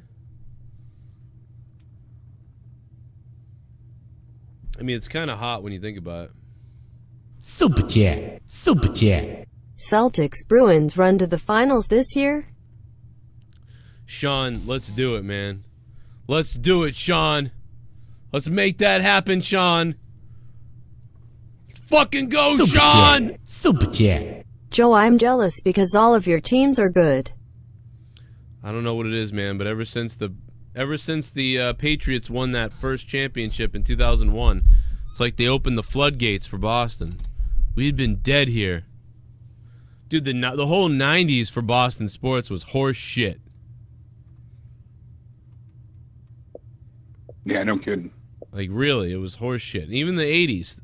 The Bill Buckner ball going through his legs. Fucking the Patriots getting smashed by the Bears. The only thing that happened good was the Celtics did win a championship in 86, I think, as well. But that was it. One Celtics championship in the 80s. Nothing else in the 90s. Finally, the Patriots in 01. So we were fucking eating shit ass up until then. Should I start the game, you think, and we can play something? Or do you think it will even let us play? It says ready to play, but will it really let us play? It says ready to start, but usually you can't join anything. Okay. I mean, try it. Yeah, fuck that. I'll just let it go. I would just wait. Sometimes it's finicky. Shout out to Toe Jam and Earl for following me on Twitter. And make sure you guys tweet Toe Jam and Earl on Twitter and tweet me as well and tell them. Yeah, how is that? It's kind of like a remake of the old one, unfortunately. I didn't think it was going to be like that, but it's like basically a remake of the old one. But it is really interesting, and I thought it was kind of fun. It's kind of like playing Resident Evil 2, you know? It's like, you know, it's a remake, but it's different, but it's the same. Oh, that's cool. It's kind of the same game, but it's remade, you know? It's like that. Things are about the same, though. But I like it. I had fun with it. I'm not done yet, and I'm going to be playing it live soon, too. Oh, man, we're getting there. Almost halfway there. Like, what the fuck? Guys, I want to shoot myself right now with this. Super Chat. The last championship my city saw was Red Wings. Broken line. Well, you guys had a good run, though, you know, with the Wings. The Red Wings are great. It's really about your baseball team and your, you know, football team. You know, your football team's having problems.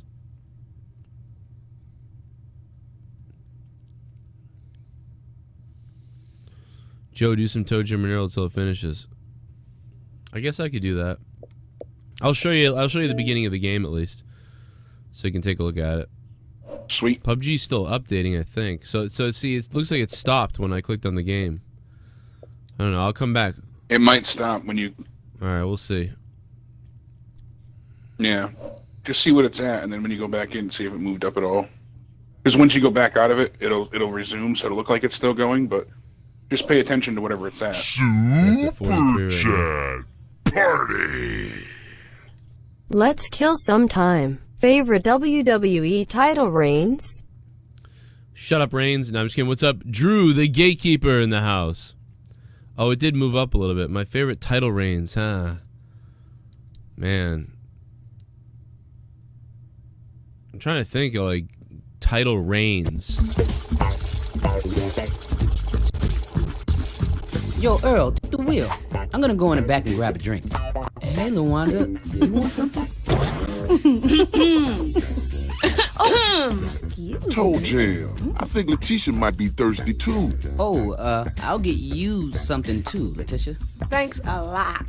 Why are we going back to Earth anyway? Toe Jam said he wanted to impress Lawanda. Wait, what? I didn't say that. So that's why we kind of borrowed Lamont's ship. Wait, what?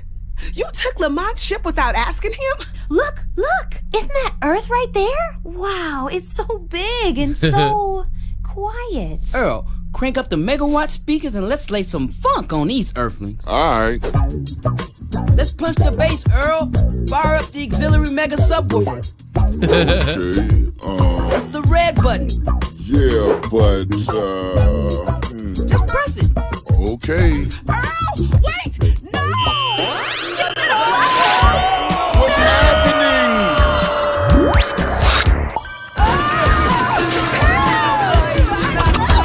Why are we in the washing machine?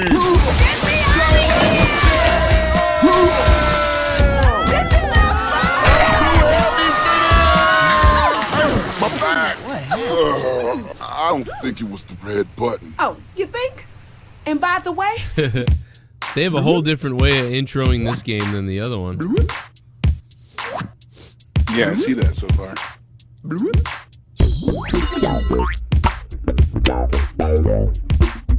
I've got my meat in my mouth.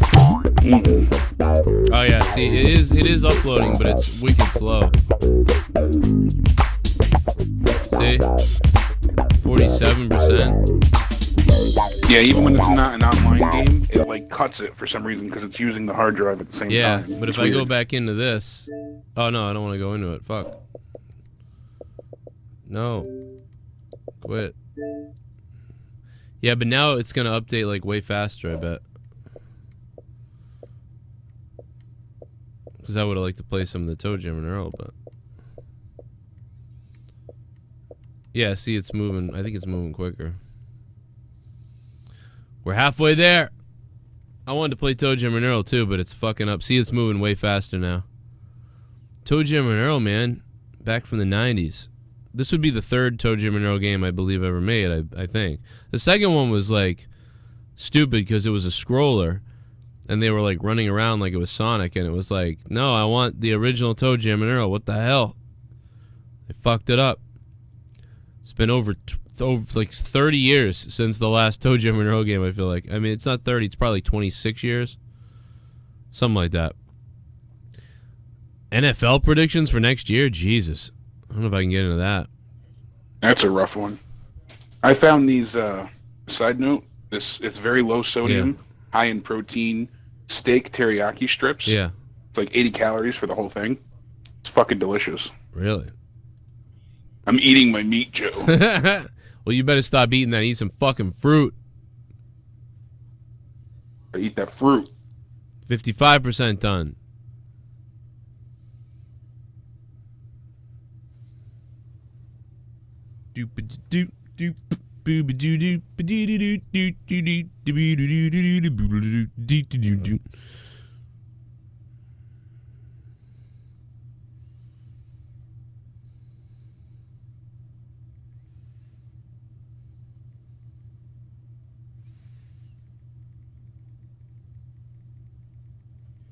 Yeah, I can't tell if you're playing anything, but sorry. Yeah, I'm just fucking sitting here. I'm not playing anything now. No, audio-wise either, so that's why I No, didn't no, cut I you got off. you. No, I'm not playing anything either. Nothing's playing. Just waiting for this. Yeah, I was trying out State of Decay 2. It looks pretty cool so far. I know it came out a while ago, but... Oh, State of Decay, yeah. That was fun. I remember playing that. The first one was great. Oh, yeah, I meant the first one, because, yeah, I never played the second one. Yeah, I have the Game Pass. I had a 2-month trial, so I was like, I'll pick it up. I'll check it out. Seems like it's going to be a fun game so far.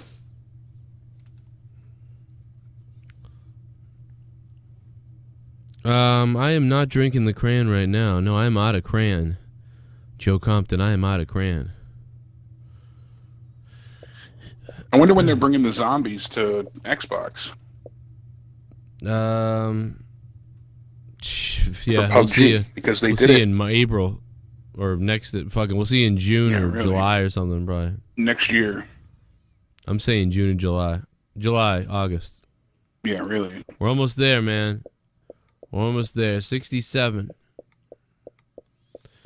I just want to fucking play the game.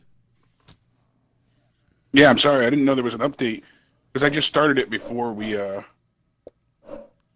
started the show. Yeah, I mean, I usually have just so I had it on. Usually and came back usually to it. the auto update does it, but I don't know why it didn't activate.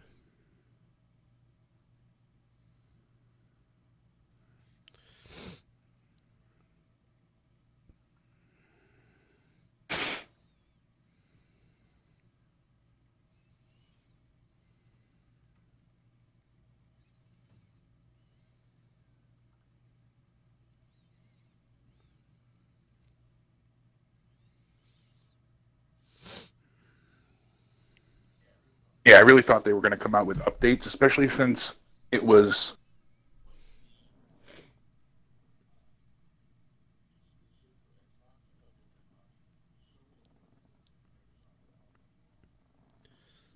Yeah.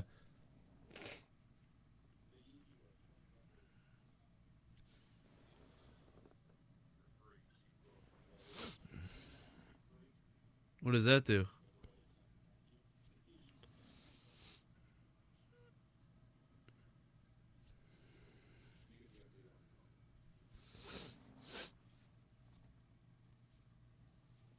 I just want to shoot somebody.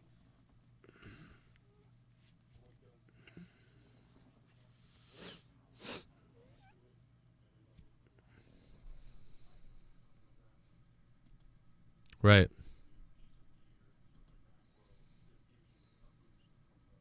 Levels right off the bat. Shit.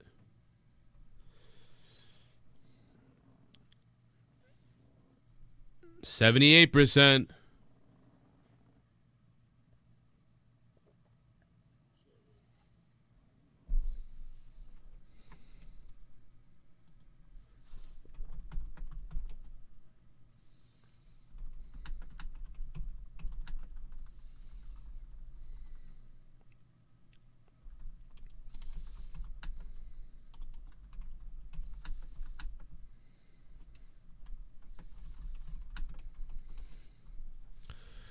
Oh my God.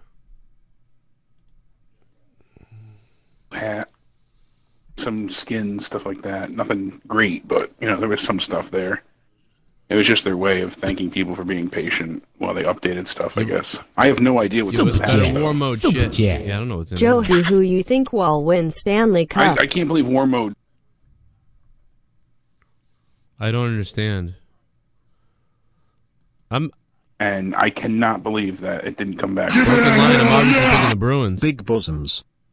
Big bosoms from Jacob. Jacob, what's up? Broken Lion. I'm going Bruins. You slob. Bruins. From Connecticut. You slobby fuck from Connecticut. He riding. I still can't get over that. I listened to that so many times last night. You fucking fat slob. In Yeah, Connecticut. you did exactly I know what you're I would've talking done, too. about That's me, what's bro. funny. I know you're talking about me. Why don't you fucking Leah was fucking laughing her ass wheelchair off. your I way showed to this the to her. fucking refrigerator and grab yourself a slice of fruit? You can Oh use shit! Got a promo. I said I don't need to. Oh my God, I love Oxen! Oxen going for the $25. Hey Joe, I feel a pain with the car shit, man. Just dropped 1800 on mine not too long ago. Just a quick question, would you guys agree Triple H is one of the only guys who can cut a believable promo nowadays? His one on Raw was pretty solid. Yeah, Oxen, thank you for the $25. I think that, you know, there's a short list, dude. There's I think Brian's been cutting pretty good promos. Samoa Joe, Triple H, and after that, you have to remind me. I mean, Kevin Owens, pretty good. But yeah, Triple H's promo was really pretty good. You know, he came above his normal promo, so that was good. Pretty good shit. I believed it too. Kind of when he started screaming in the camera, it was great. I love that shit. Even him bringing up Flair's son. That was good, fucked up. you know? Yeah, people all get mad still about that. It was powerful. Yeah. Why people get mad at that stuff? Well, it's not like he wasn't close to Flair, so it's not like Paige bringing it Right. up, you know.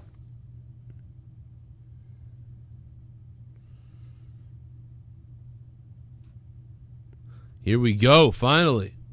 Oxen, thank you, man, for the big 25. Holy shit, Oxen. You got that, Oxen. And yeah, car sucks, man. I thought $400 in work to be done. And they're like $1,100. And I'm like, what the fuck? And I went there for the recall that was going on with it. Yeah, what happened? What had to be fixed? The airbags, because they shoot out shrapnel that kills people. Yeah, I knew that for the recall, but what did you get charged? Oh, to fix? yeah, I had it needed. I mean, I'm smart. I know they overcharged there, so I only elected to get the rears and a few other things done. But the rear rotors, rear brake pads, all the everything, front and back, rear and front, everything, and a couple of lights, battery, all the wiper blades, and there was something else too, and it was like $1,100. And I said, nah, give me all the stuff I need to pass inspection. And so I wish you were closer because Courtney's cousin owns his own garage. Well, Leah's mom actually, her boyfriend's owns one too, so we usually get the work done with them pretty cheap, but they're moving right now. Oh, there you go. We know a lot of people, to be honest. Me and Leah still in auto parts. We usually buy the parts ourselves and then bring them to somebody that does it cheap. But I had to have that done by Mazda, and I was like, I need an inspection sticker. What league do you think is the most unpredictable? NHL, MLB, NBA, or NFL? For me, it's the NFL. Hard to predict each team. The NBA is the easiest to predict. The NBA is fucked. I can't stand the NBA. Oh, I don't want to go solo.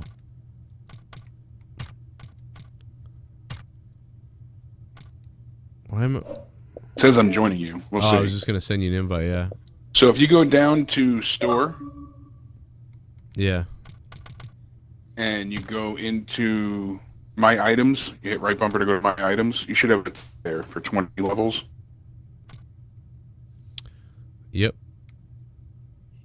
The stream's delayed, so I don't know if you're there yet. But once you do, hit A to use it. Should I use it now? Does it matter? Yeah, I would use it now. I mean, it's so hard to go up so many levels. You're still only at level 1 with all the time you've played. What do I want to do right now? I don't get it. It takes so much experience. I don't want to buy any of this shit. No. So go to... After you... Did you use it? Yeah, hit the button. Alright, so once you use that, go back to the main menu where it says play, training mode, all that stuff, and hit select.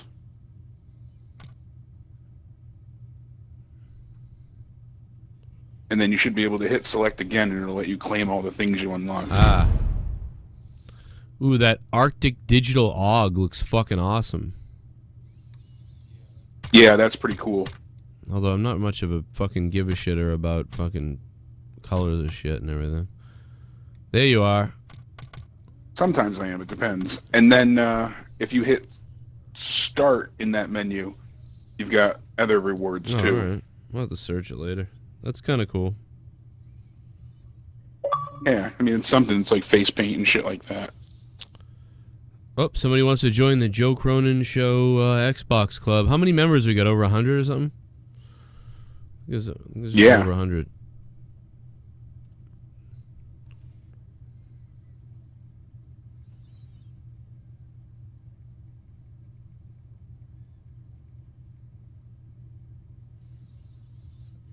Basically, the point of that, though, I think you bought the Battle Pass, the Premium Pass, when it first came out for this. Right.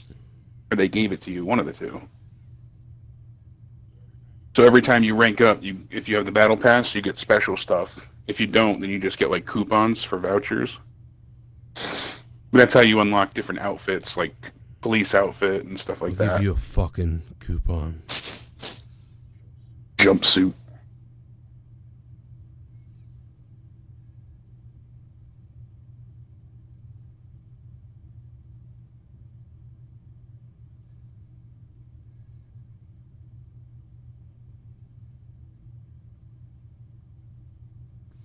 I want to break you in half and use my own and use what I can. What the fuck does that mean, dude? I don't even know. Right in two. Split you right in two. You want me to split you in two? Right down the middle.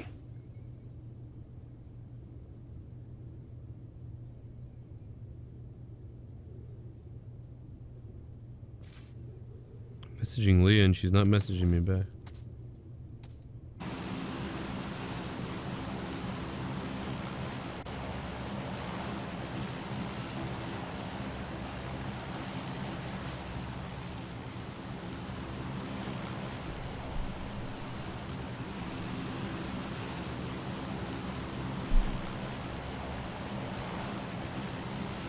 Wherever you want to go, you tell me.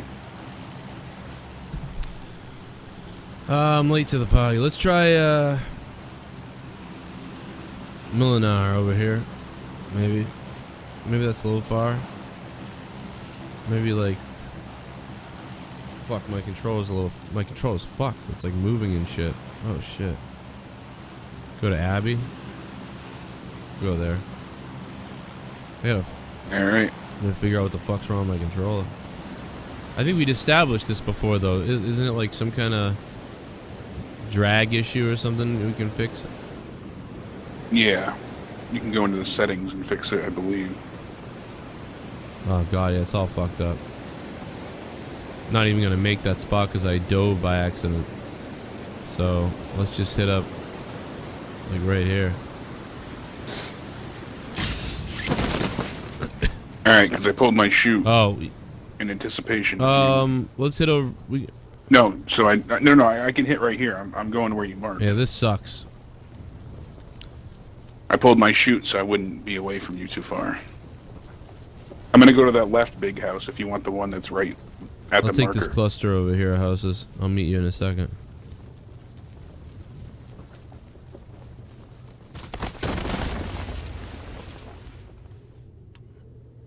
I think there was like an option for this and I can't remember what it was.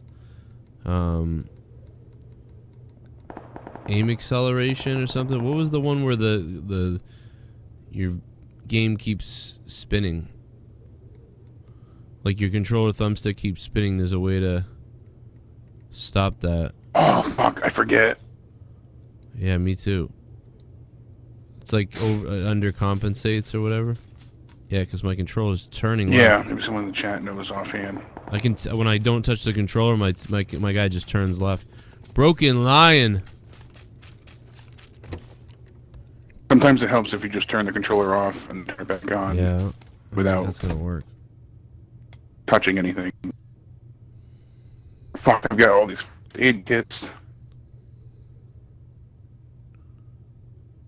Nope, it's still turning. They have a PP-19 now, Bison. Well, they have new weapons. Dude, I'm gonna shoot you in the dick.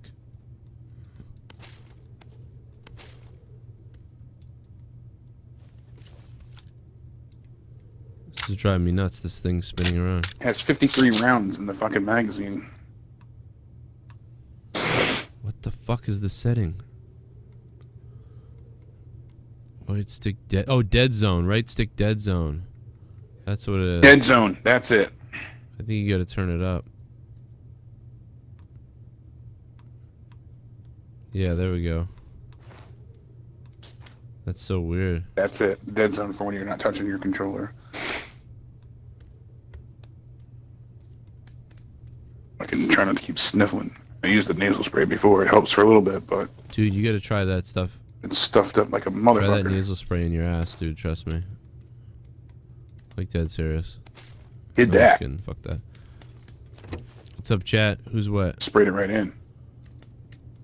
You guys want me to spray your asses? With mentholated nasal spray. Tommy would love that. With menthol cock.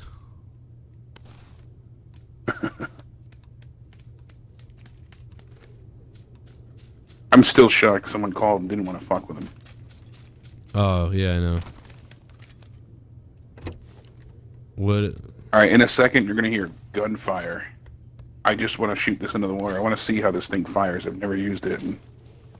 Alright. It's pretty accurate. There's a level 2 backpack on me right now if you need one. Fuck, I can't pick stuff up still. That's so infuriating. That sucks. You know where you can't move your D-pad when that shit happens? Oh, yeah. Or it won't let you, like, pick different items from the list? Yeah, that pisses me off.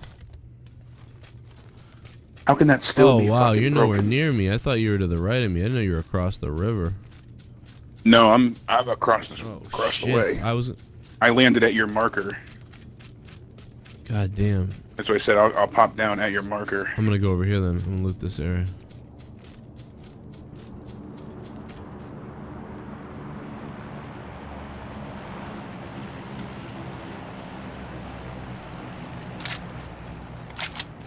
Oh, that package dropped a little too far away.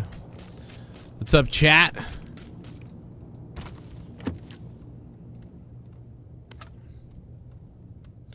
Feel the rage of Nicolas Cage. Oh, you can't put an extended mag on it. It holds 53 rounds, but still, I thought you could put an extended on it. That would have been crazy. That would have been ideal. I wonder if the ammo or the damage is really fucked on it then, if it holds that many rounds. It fires like a pretty... It fires like a beastly. fucker. Like a fucking cunt. Fires like a fucking cunt.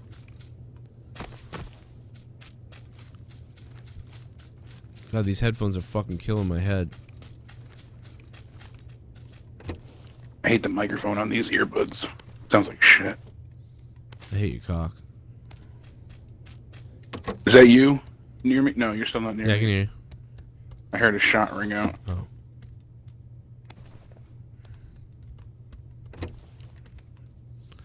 We got UMP. Yeah, that's not me, but they are shooting.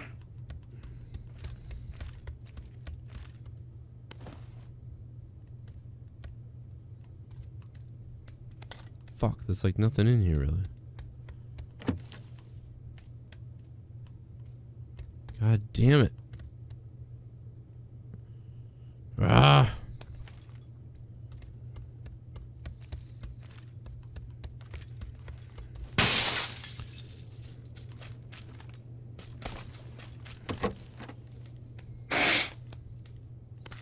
Was that you taking a shit?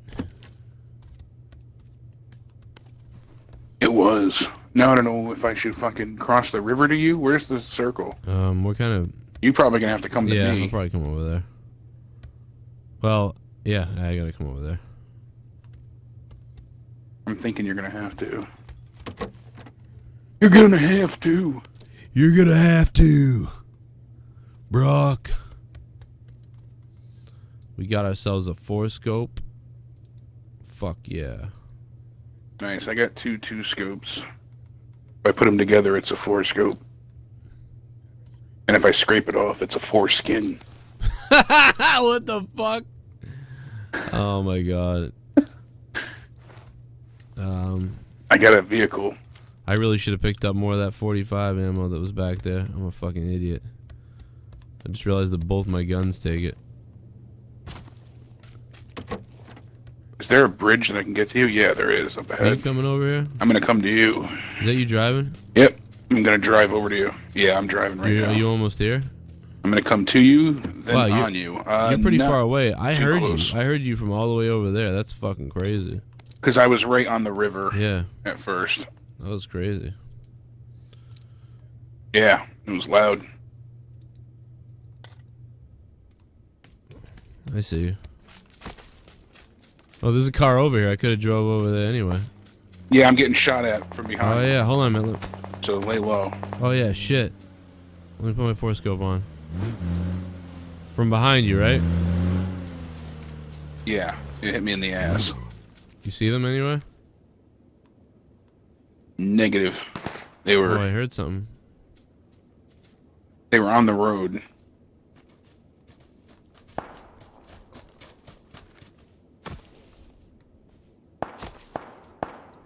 Yep. See that car straight down there? The guy that just got out. Oh yeah, I see him.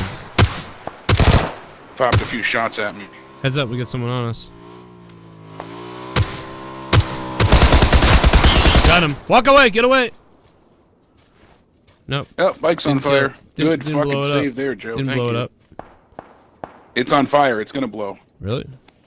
It's on fire on my screen, so yeah, watch Let's out. blow it up. I want that shit that's in that guy's satchel.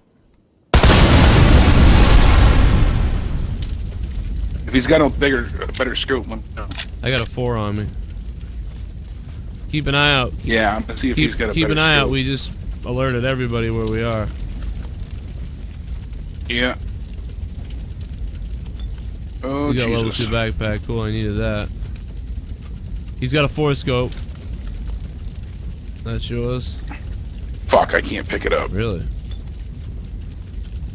Yeah, because I can't move down in the inventory. If you can grab it for me and then just drop it on the ground over here, I love you long time. I'm gonna drop 762 as well. I just did. He's got a bunch. I've got. You need 762. He's got a bunch of med kits. Yeah. No, I dropped 762. I've got. All right, I've got 2 med kits on me, so if you need them, take them for now. All right, I'm backing off. All right, when you back up, just drop that other scope for me. I got a 2 scope if you need it. No, for he's your got the other scope gun. in the box, like on the thing. Oh, can you grab it? Because I can't get it. I What? can't navigate to it. My D-pad won't let me move down to pick anything up. That's fucking weird. For whatever reason, when you go to it, yeah, it's a bug that happens every now and All right, again. I'm gonna drop the stuff here. Thank you. There we go. Us now. Someone else might be coming. We got coming up incoming. again. From me. Kept going. Yeah, he drove by. Missed. Lots of cars around, dude. There's like 4 cars, and then he was by. Yeah, I have our Jeep behind us, but did you check these buildings yet? No, I haven't Behind checked us? shit. Yeah, nothing yet. I'm gonna get in this building because it's been ganked already, but here, this is the new Bison right here. Right here on the ground. I'm good right now. I'll come over there though. What do you got on you? I've got a G36C and a Vector. All right, that's when I'm good at G36 and then this Bison. I got a 4 scope too, and you got 1, so we're pretty badass right now. Yeah, thank you. You want a 2 scope? I dropped one got right one. here with a DMR. I got a Put it 4 on. and 2, yeah. All right. Yeah, I hate that. You can't go up and down in the menu. So I literally have to, like, drop everything to pick up one item. Let me get off auto on the fucking Vector. That was a problem earlier.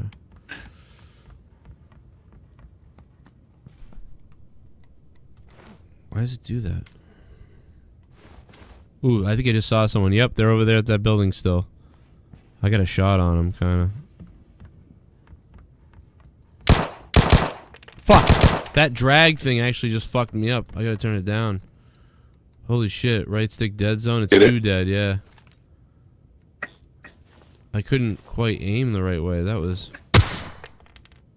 Was that you? Oh, it's you. Okay. That's me firing. Get out of here.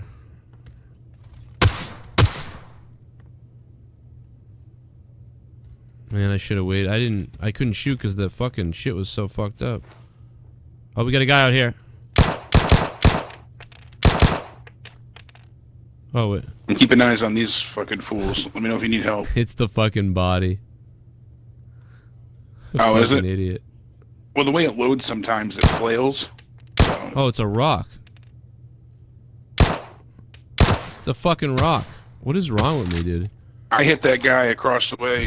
Dude, I'm like, I smoked a little bit earlier. I think I'm fucking paranoid. I'm like, there he is right there. That's so cool. I'm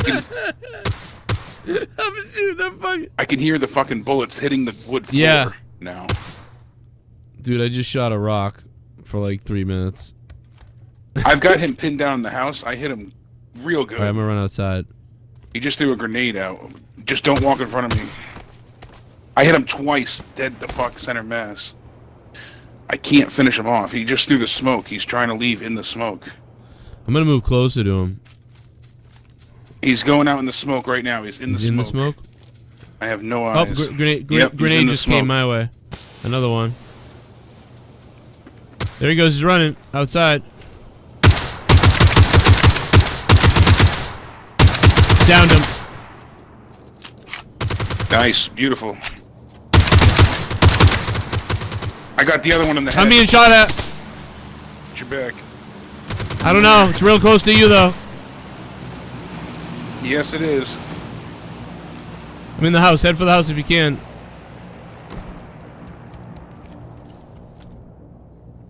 There's a car out here. They threw a... He threw a fucking Molotov right Oh, that was behind you? me. Okay. I don't see where the fuck it's coming from, though. No, I didn't throw it. They threw it at me. Okay. Oh, behind you! Get out of there! Go left! Get inside that building! It's coming from behind you! It's coming from west! Inside the buildings behind us. Gotcha. Yeah, come on in here. Good call. Good eyes. Yep, I think they're in that building over there. Alright, I'm gonna heal up quick. I was burning for you. That was gonorrhea fantastic. Let's stay locked down here for a little while. I shot that guy 1 bullet in the head. Fucking domed his ass. He literally... I wish I captured that. It was I wish I could get out there. I needed to loot him. I'm pissed. Yeah, there's 2 of them out here. The guy on the other side, too. Got no eyes to see this fucking way. They threw the grenade at me. Fuck. You killed the one by the rock, right? Yeah. I want to... Now, you think they're coming from west? Grenade! Inside! I know where he is. He's at the rock outside, near the Jeep. I know exactly where he is now.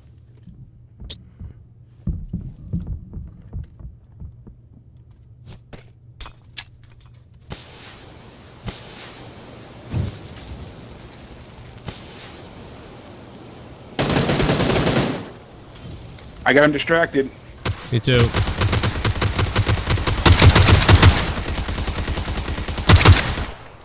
He's dead. Nice. Anybody else? I'm getting shot in the ass I don't know. now. I'm down by the rock. Oh. I'm down at the rock. Did you go out there? I downed 1. I killed 2. So yeah, I got hit from behind. So I circled around. Fucker. You should have stayed inside. There's so many people outside right now. I can hear them running around. They're coming in right now. I heard him coming in, and I fucking circled around. I shot 1 in the back, killed him, and the other one came behind me. All right, I'm gonna quiet so you can hear.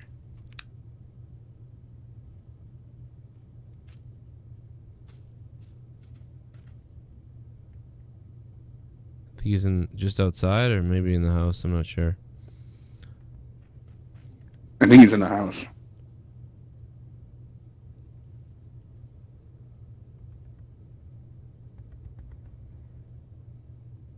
Fuck, there's so much shit to loot outside.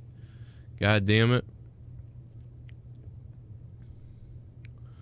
I wanted to loot that body. Fuck, we gotta get the fuck out of this area. Fuck, I gotta cross the water. Maybe I'll be able to loot those bodies now. The Jeep is outside. Is that a grenade? Yep, they threw a smoke grenade. I think they're coming in here still.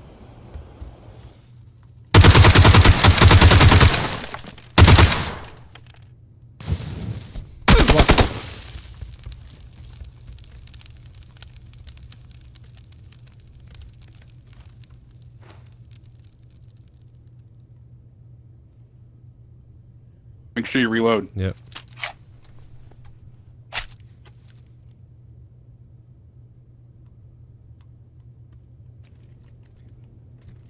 Can't believe the guy's still hanging around here. Fuck it, I'm gonna go. He's beneath you.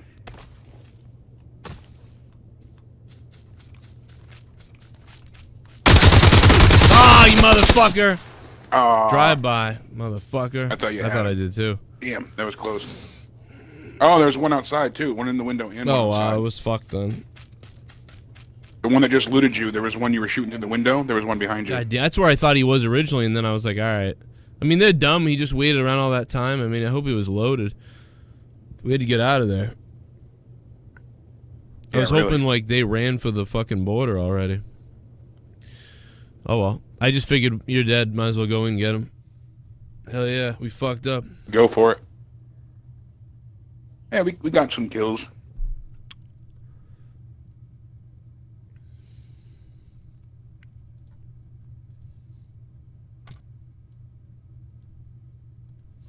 Broken Lion.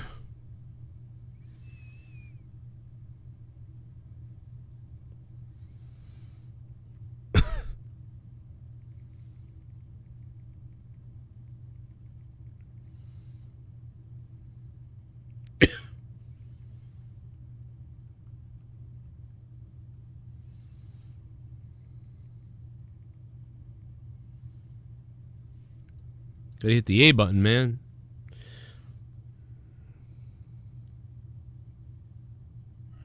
I read it up twice already. No, I fucked it up. I think. All right. I thought I missed it. No, I think I fucked. I think I didn't hit the A button, then I did, and then it like undid it, but then I wasn't looking. Just blame me. It's easier. Okay. From Connecticut.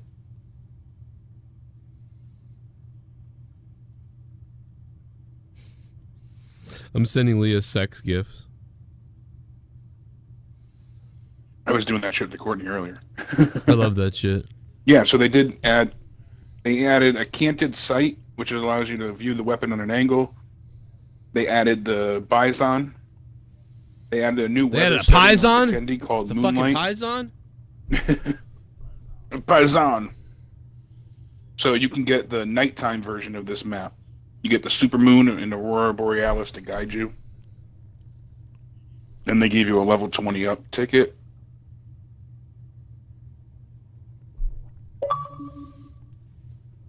Probably should accept those. I will allow you guys in the Joe Cronin Show group in a minute for everybody asking for the invite. Unless Jake beats me to it, but I will do that. What's up, everybody? You can look up Joe Cronin Show on Xbox and join the group. It's a lot of fun. Yeah, the canted sight's pretty cool because it's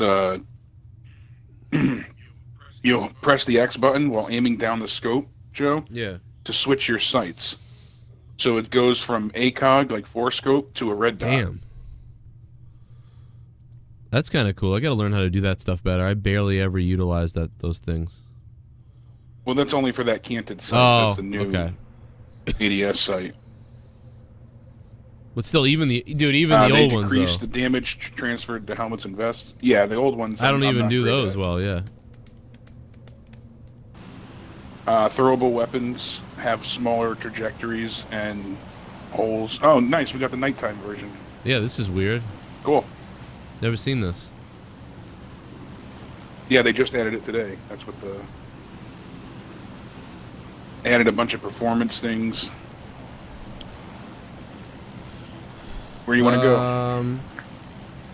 You want to go, like, want to land, like, at Abbey and then make our way over here? Or let's go right here, actually. We could probably make it here. And then we'll go over there. Okay. I wouldn't think a lot of people would do that. Let's do it. Let's do it. Broken Lion, that's one of you, man? What's up, Broken? This looks fucking awesome. Fucking moon up there. Talking on the moon. I like the nighttime look. That's pretty cool. It's coming in so much clearer on my TV. Pulled the chute. I feel like jumping doesn't get you as far anymore at all. No, you really have to like pull your chute ahead of time and get some drift time. I would say I'll make it close, but probably hit that instead. Oh yeah, we're gonna have to turn around soon anyway. Yeah, let's hit this little area, and then we'll get over there.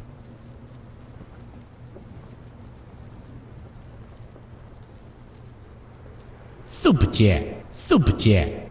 Joe, that's me, except that before I poop myself. Broken Lion said, "Accept me before I poop myself." No, not a tree. Oh my god.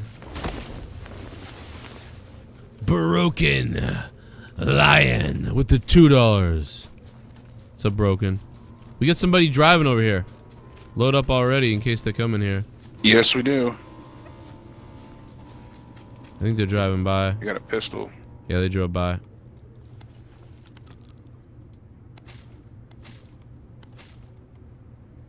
Hey, I found that canted sight. What do you know? It's funny because I just found the PP-19 Bison. Or Bison. Yeah, Bison. Bison. The Bison, you Bison. Bison. Bizonga. I'm gonna shoot you in the face with my Bison.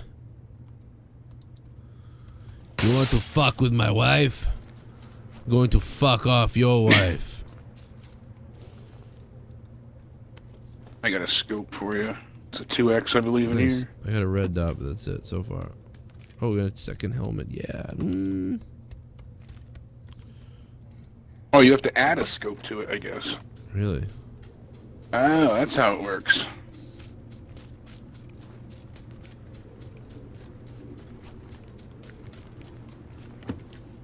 That's interesting. So it's a rail attachment. Let's head over to where we were gonna go, and I think we'll find a car. Or, no, actually, we better not. We better just head towards the circle. Fuck it. Thanksgiving was a little bit different. Instead, the turkey. Mustafa loves that. I die every time I hear it, but I just love that one. Yeah, I don't know. What didn't you hit? Jesus. I missed the $69 one though. I'm hoping for the $69 one to show up on my. I'm saying you. Oh yeah.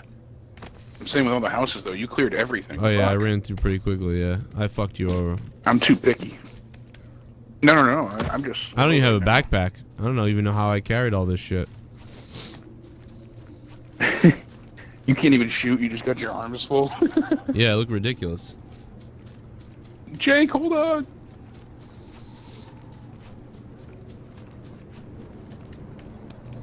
Oh my god, I just fell off a cliff. Oh my god, I really hurt myself. Like really badly. Wow. That was dumb. I had no idea. All I saw was your yellow circle go whoop, and your health went down. I was like, oh shit. I ran off a 20-foot ledge. In real life, like you wouldn't just be like, ow. You'd be like paralyzed right now. Yeah, you'd be Dustin Starr ankle fucked. I can't wait to hear the rest of that interview. I like him a lot. He's just a really nice guy. Yeah, he's a nice guy. He's a good guy. I'm convinced that it's kind of like Michael Jackson though with him, you know, but Jerry Lawler was Michael. Yeah. What the fuck? Did he ever touch you in a sexual way? Did he ever hold you down tonight? I'll say the N-word if I want to, Dustin Starr. Fucking Jesse. What the that was so bizarre, dude. Like, they were grilling me for weeks about, like, we can't be saying that. And I'm like, yeah, it's just a word, you know. We're not bad. And then fucking Jesse goes and says it. It was so fucked up. Right then and there, just blurts it out.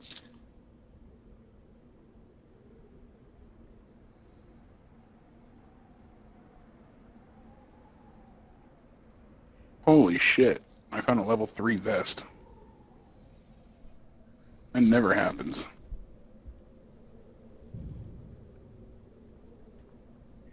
Did you get a backpack yet?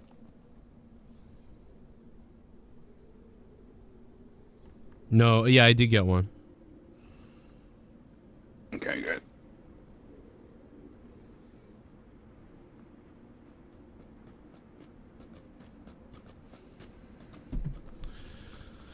We're not in the circle, so I'm gonna break through this glass because I can't find the door. yeah, I'm gonna get the fuck out of here.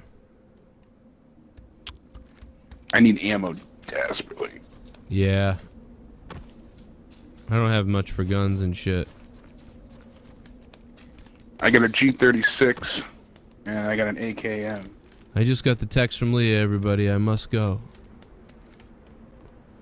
I'm gonna go. Uh-oh. I'm gonna put rubber on it. Getting that booty? I'm gonna put something on it. I'm gonna wrap it up. She's gonna make you wrap your face. I'm just kidding. I don't know what the fuck I'm talking about.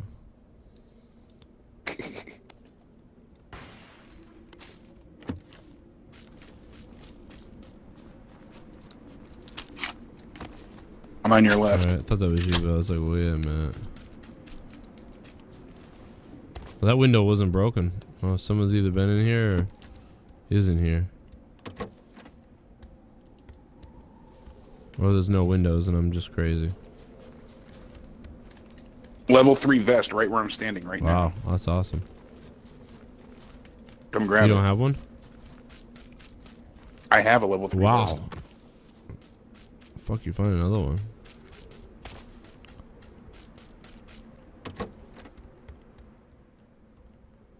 Who the fuck are you?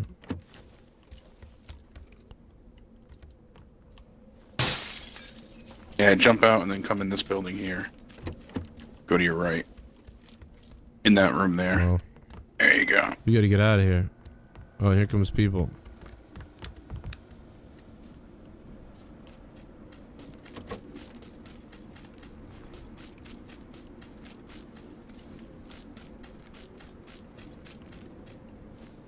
Fuck, how's there no ammo?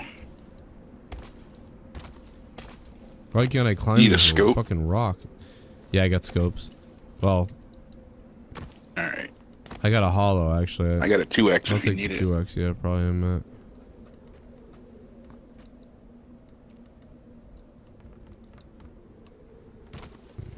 We gotta get the fuck. Oh, here's a ski mobile thing. Jet ski. Ski mobile was right.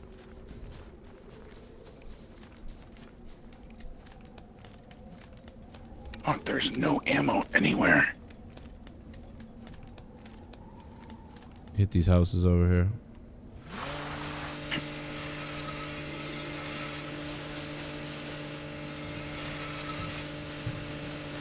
Yep, I'm backing up.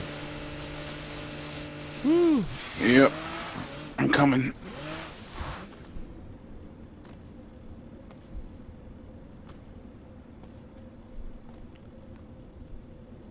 It wouldn't let me up either.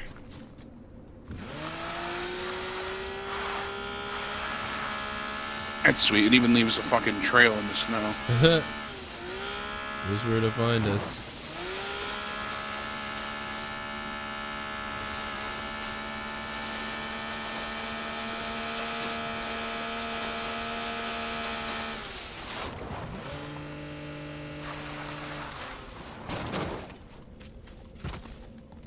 Here, I'm gonna come in here. I'm gonna give you the 2 scope right here. Here.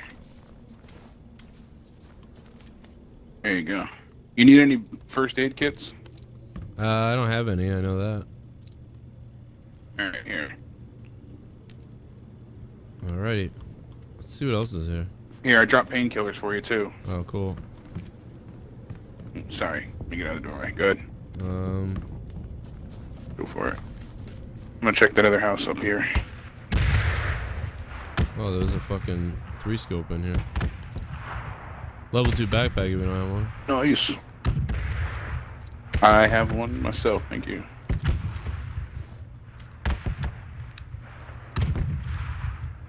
I need 5.56 ammo. That's basically what I need. That's fucked. Yep. I have 30 rounds. That's it. So I'm hoping to find. I think this place sucks. Let's get the fucking snowmobile, I guess. Unless you see something else. No, did you check this spot here, this door? Just run around Take here a in a look. circle quick. I didn't check it all.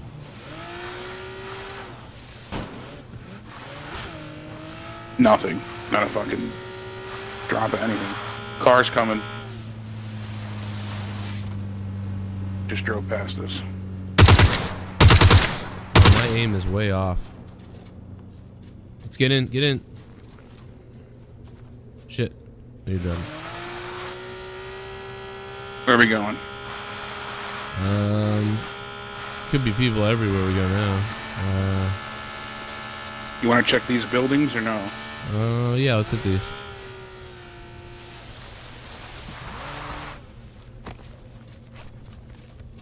I'm gonna go to the further one. Alrighty, level 2 helmet over here. Alright, I got one, thank you.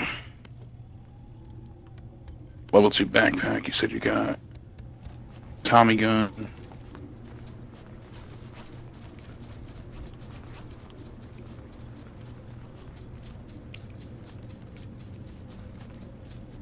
I don't know if you want to grab the snowmobile. I just kind of ran up more just to check. Fucking nothing. There's these buildings here. Yeah, let's keep hitting them.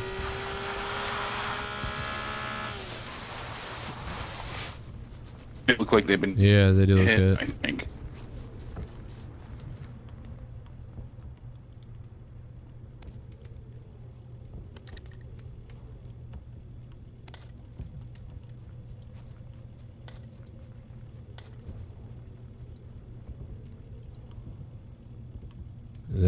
some 5.56 ammo though.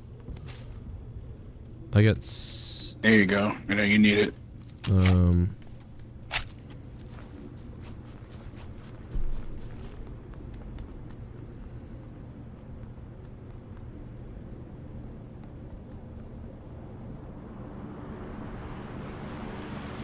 Eventually we'll kill somebody and get some more ammo.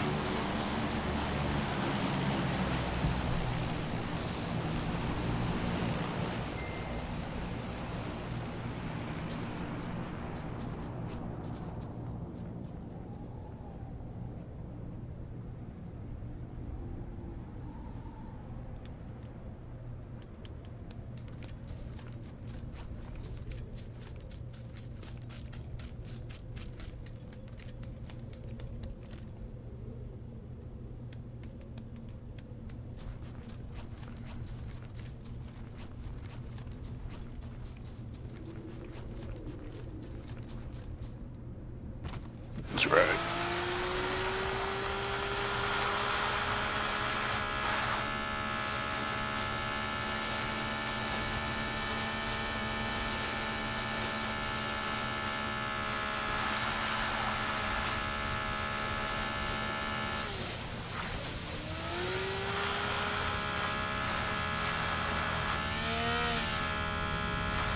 Oh shit.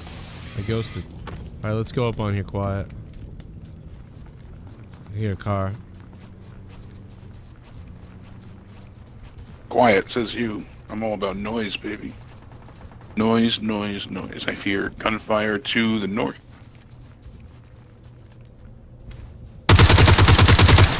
Man down.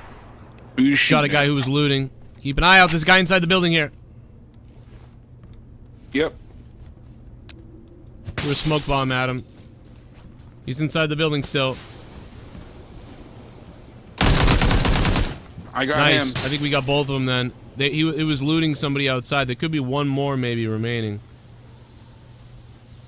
He's got a shit ton of 5.56. Take that. I took 40. You can take the I other don't need 40. that much anyway. I got. All right. I want his fucking. He's got no grenades. Fuck.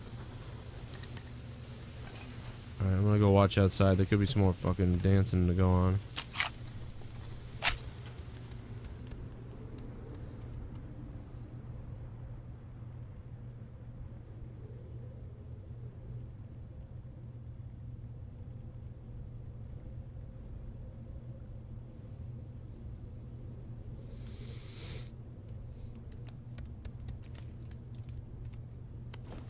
Yeah, the guy was.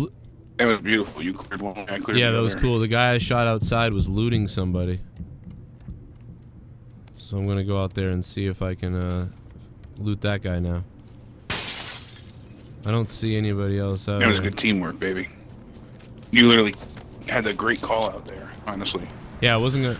Couldn't have got any fucking better. I wasn't than gonna that. shoot, but then I was like, you know what? He's just sitting there. Yeah, with me running into the fucking house, you're like, he's up there. You took the guy down low, so when he ran up the stairs, I literally ran into his gun. But since you said he was there, I fucking was pre-firing around the corner. Nice. That was cool. This door is open here. There might be somebody in this building with me. I think the guy might have come from here, but yeah, you're right. He might be here. Let me go close this door.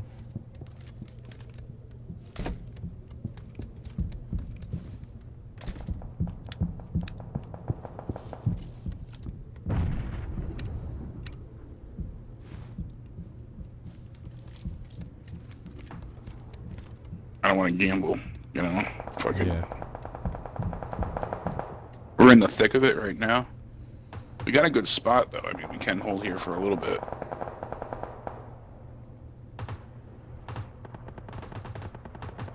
You figure the circle's gonna go probably towards the coal mine. Maybe they'll stay on us. We'll get lucky and get that fucking chicken dinner, baby. Like my t-shirt says. Do you want to stay in the house together, or do you want to go to two different houses?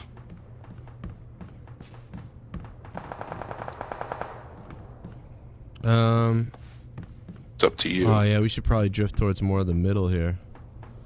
Let's see where the next circle goes, I guess. Yeah, because I was gonna say we should get in that middle house, the one that's across from us. This one's got so many rooms to cover. It's good and bad. Like, there's a lot of rooms to look out for, but there's also a lot of windows that we could see people at. So.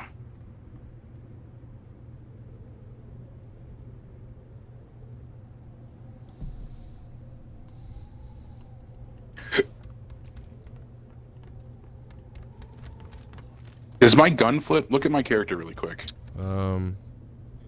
See, I'm looking down my scope, and now I switch to the other sights. Does it tilt the gun? Yeah, it tilts. Pour me a beer. That's cool. Yeah, see, right there's the red dot, and then now I'm looking down the 3 scope. Holy Empire, thanks for Now I subbing. look down the red dot. Oh, we're in the circle still. Perfect. It did come to us. Nice.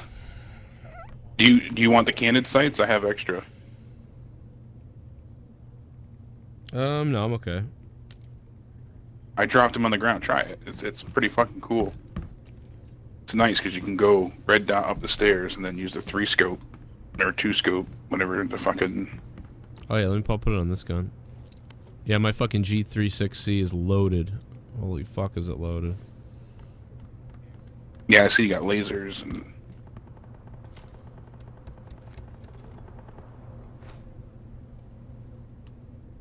I bet you the circle comes to us just out of some dumb luck. That'd be crazy. Although this building is pretty exposed. Hey, did we loot that box? There's 2 boxes out here. I didn't see that other box. Did you see it? I don't want to go out there now, but there's a box right there. We didn't even see it.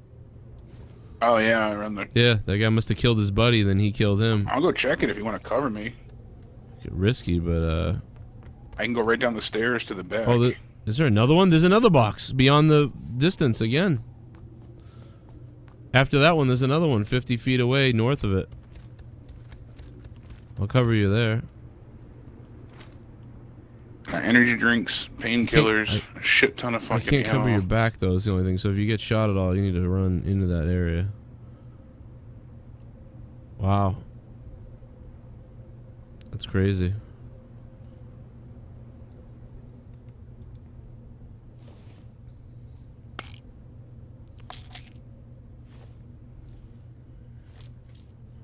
Is there anything that you need?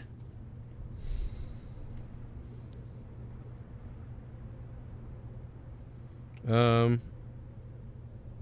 I see it up there. All right, I'm gonna go for it really quick. No, I'm pretty good. I mean, I'm pretty loaded. I need grenades, is what I wish I had. I don't have any of those.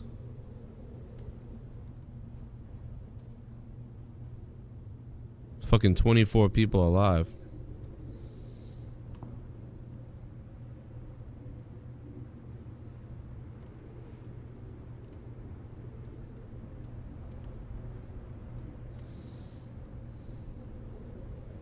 Alright, we're out of the circle. We gotta move. That was me.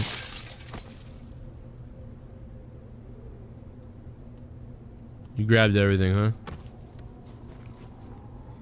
Yeah, there really wasn't much. I found 1 suppressor and a 4 scope. Oh, someone's coming.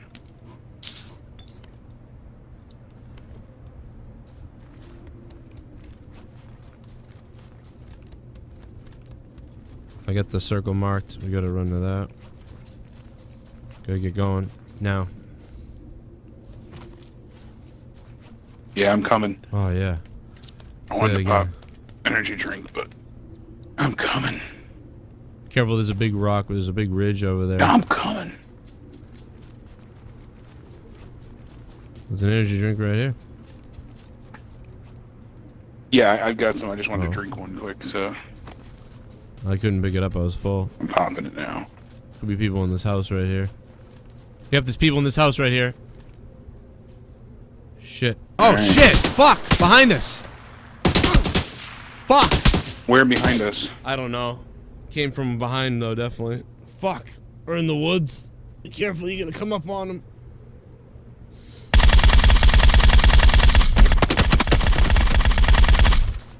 Yep, there they are. Any idea? But now he's gonna alert the people in the house, and other people in the house are looking at you, too. Fuck. I'd let them kill him. Oh, you're fucked. That circle's too heavy. Oh, you gotta run. You just gotta run. Fuck everybody. That circle's hurting. They're all gonna die back there fighting. That's why I took the energy drinks. Oh, that guy made it. To your right. He's right there next to me. He made it first. Yep.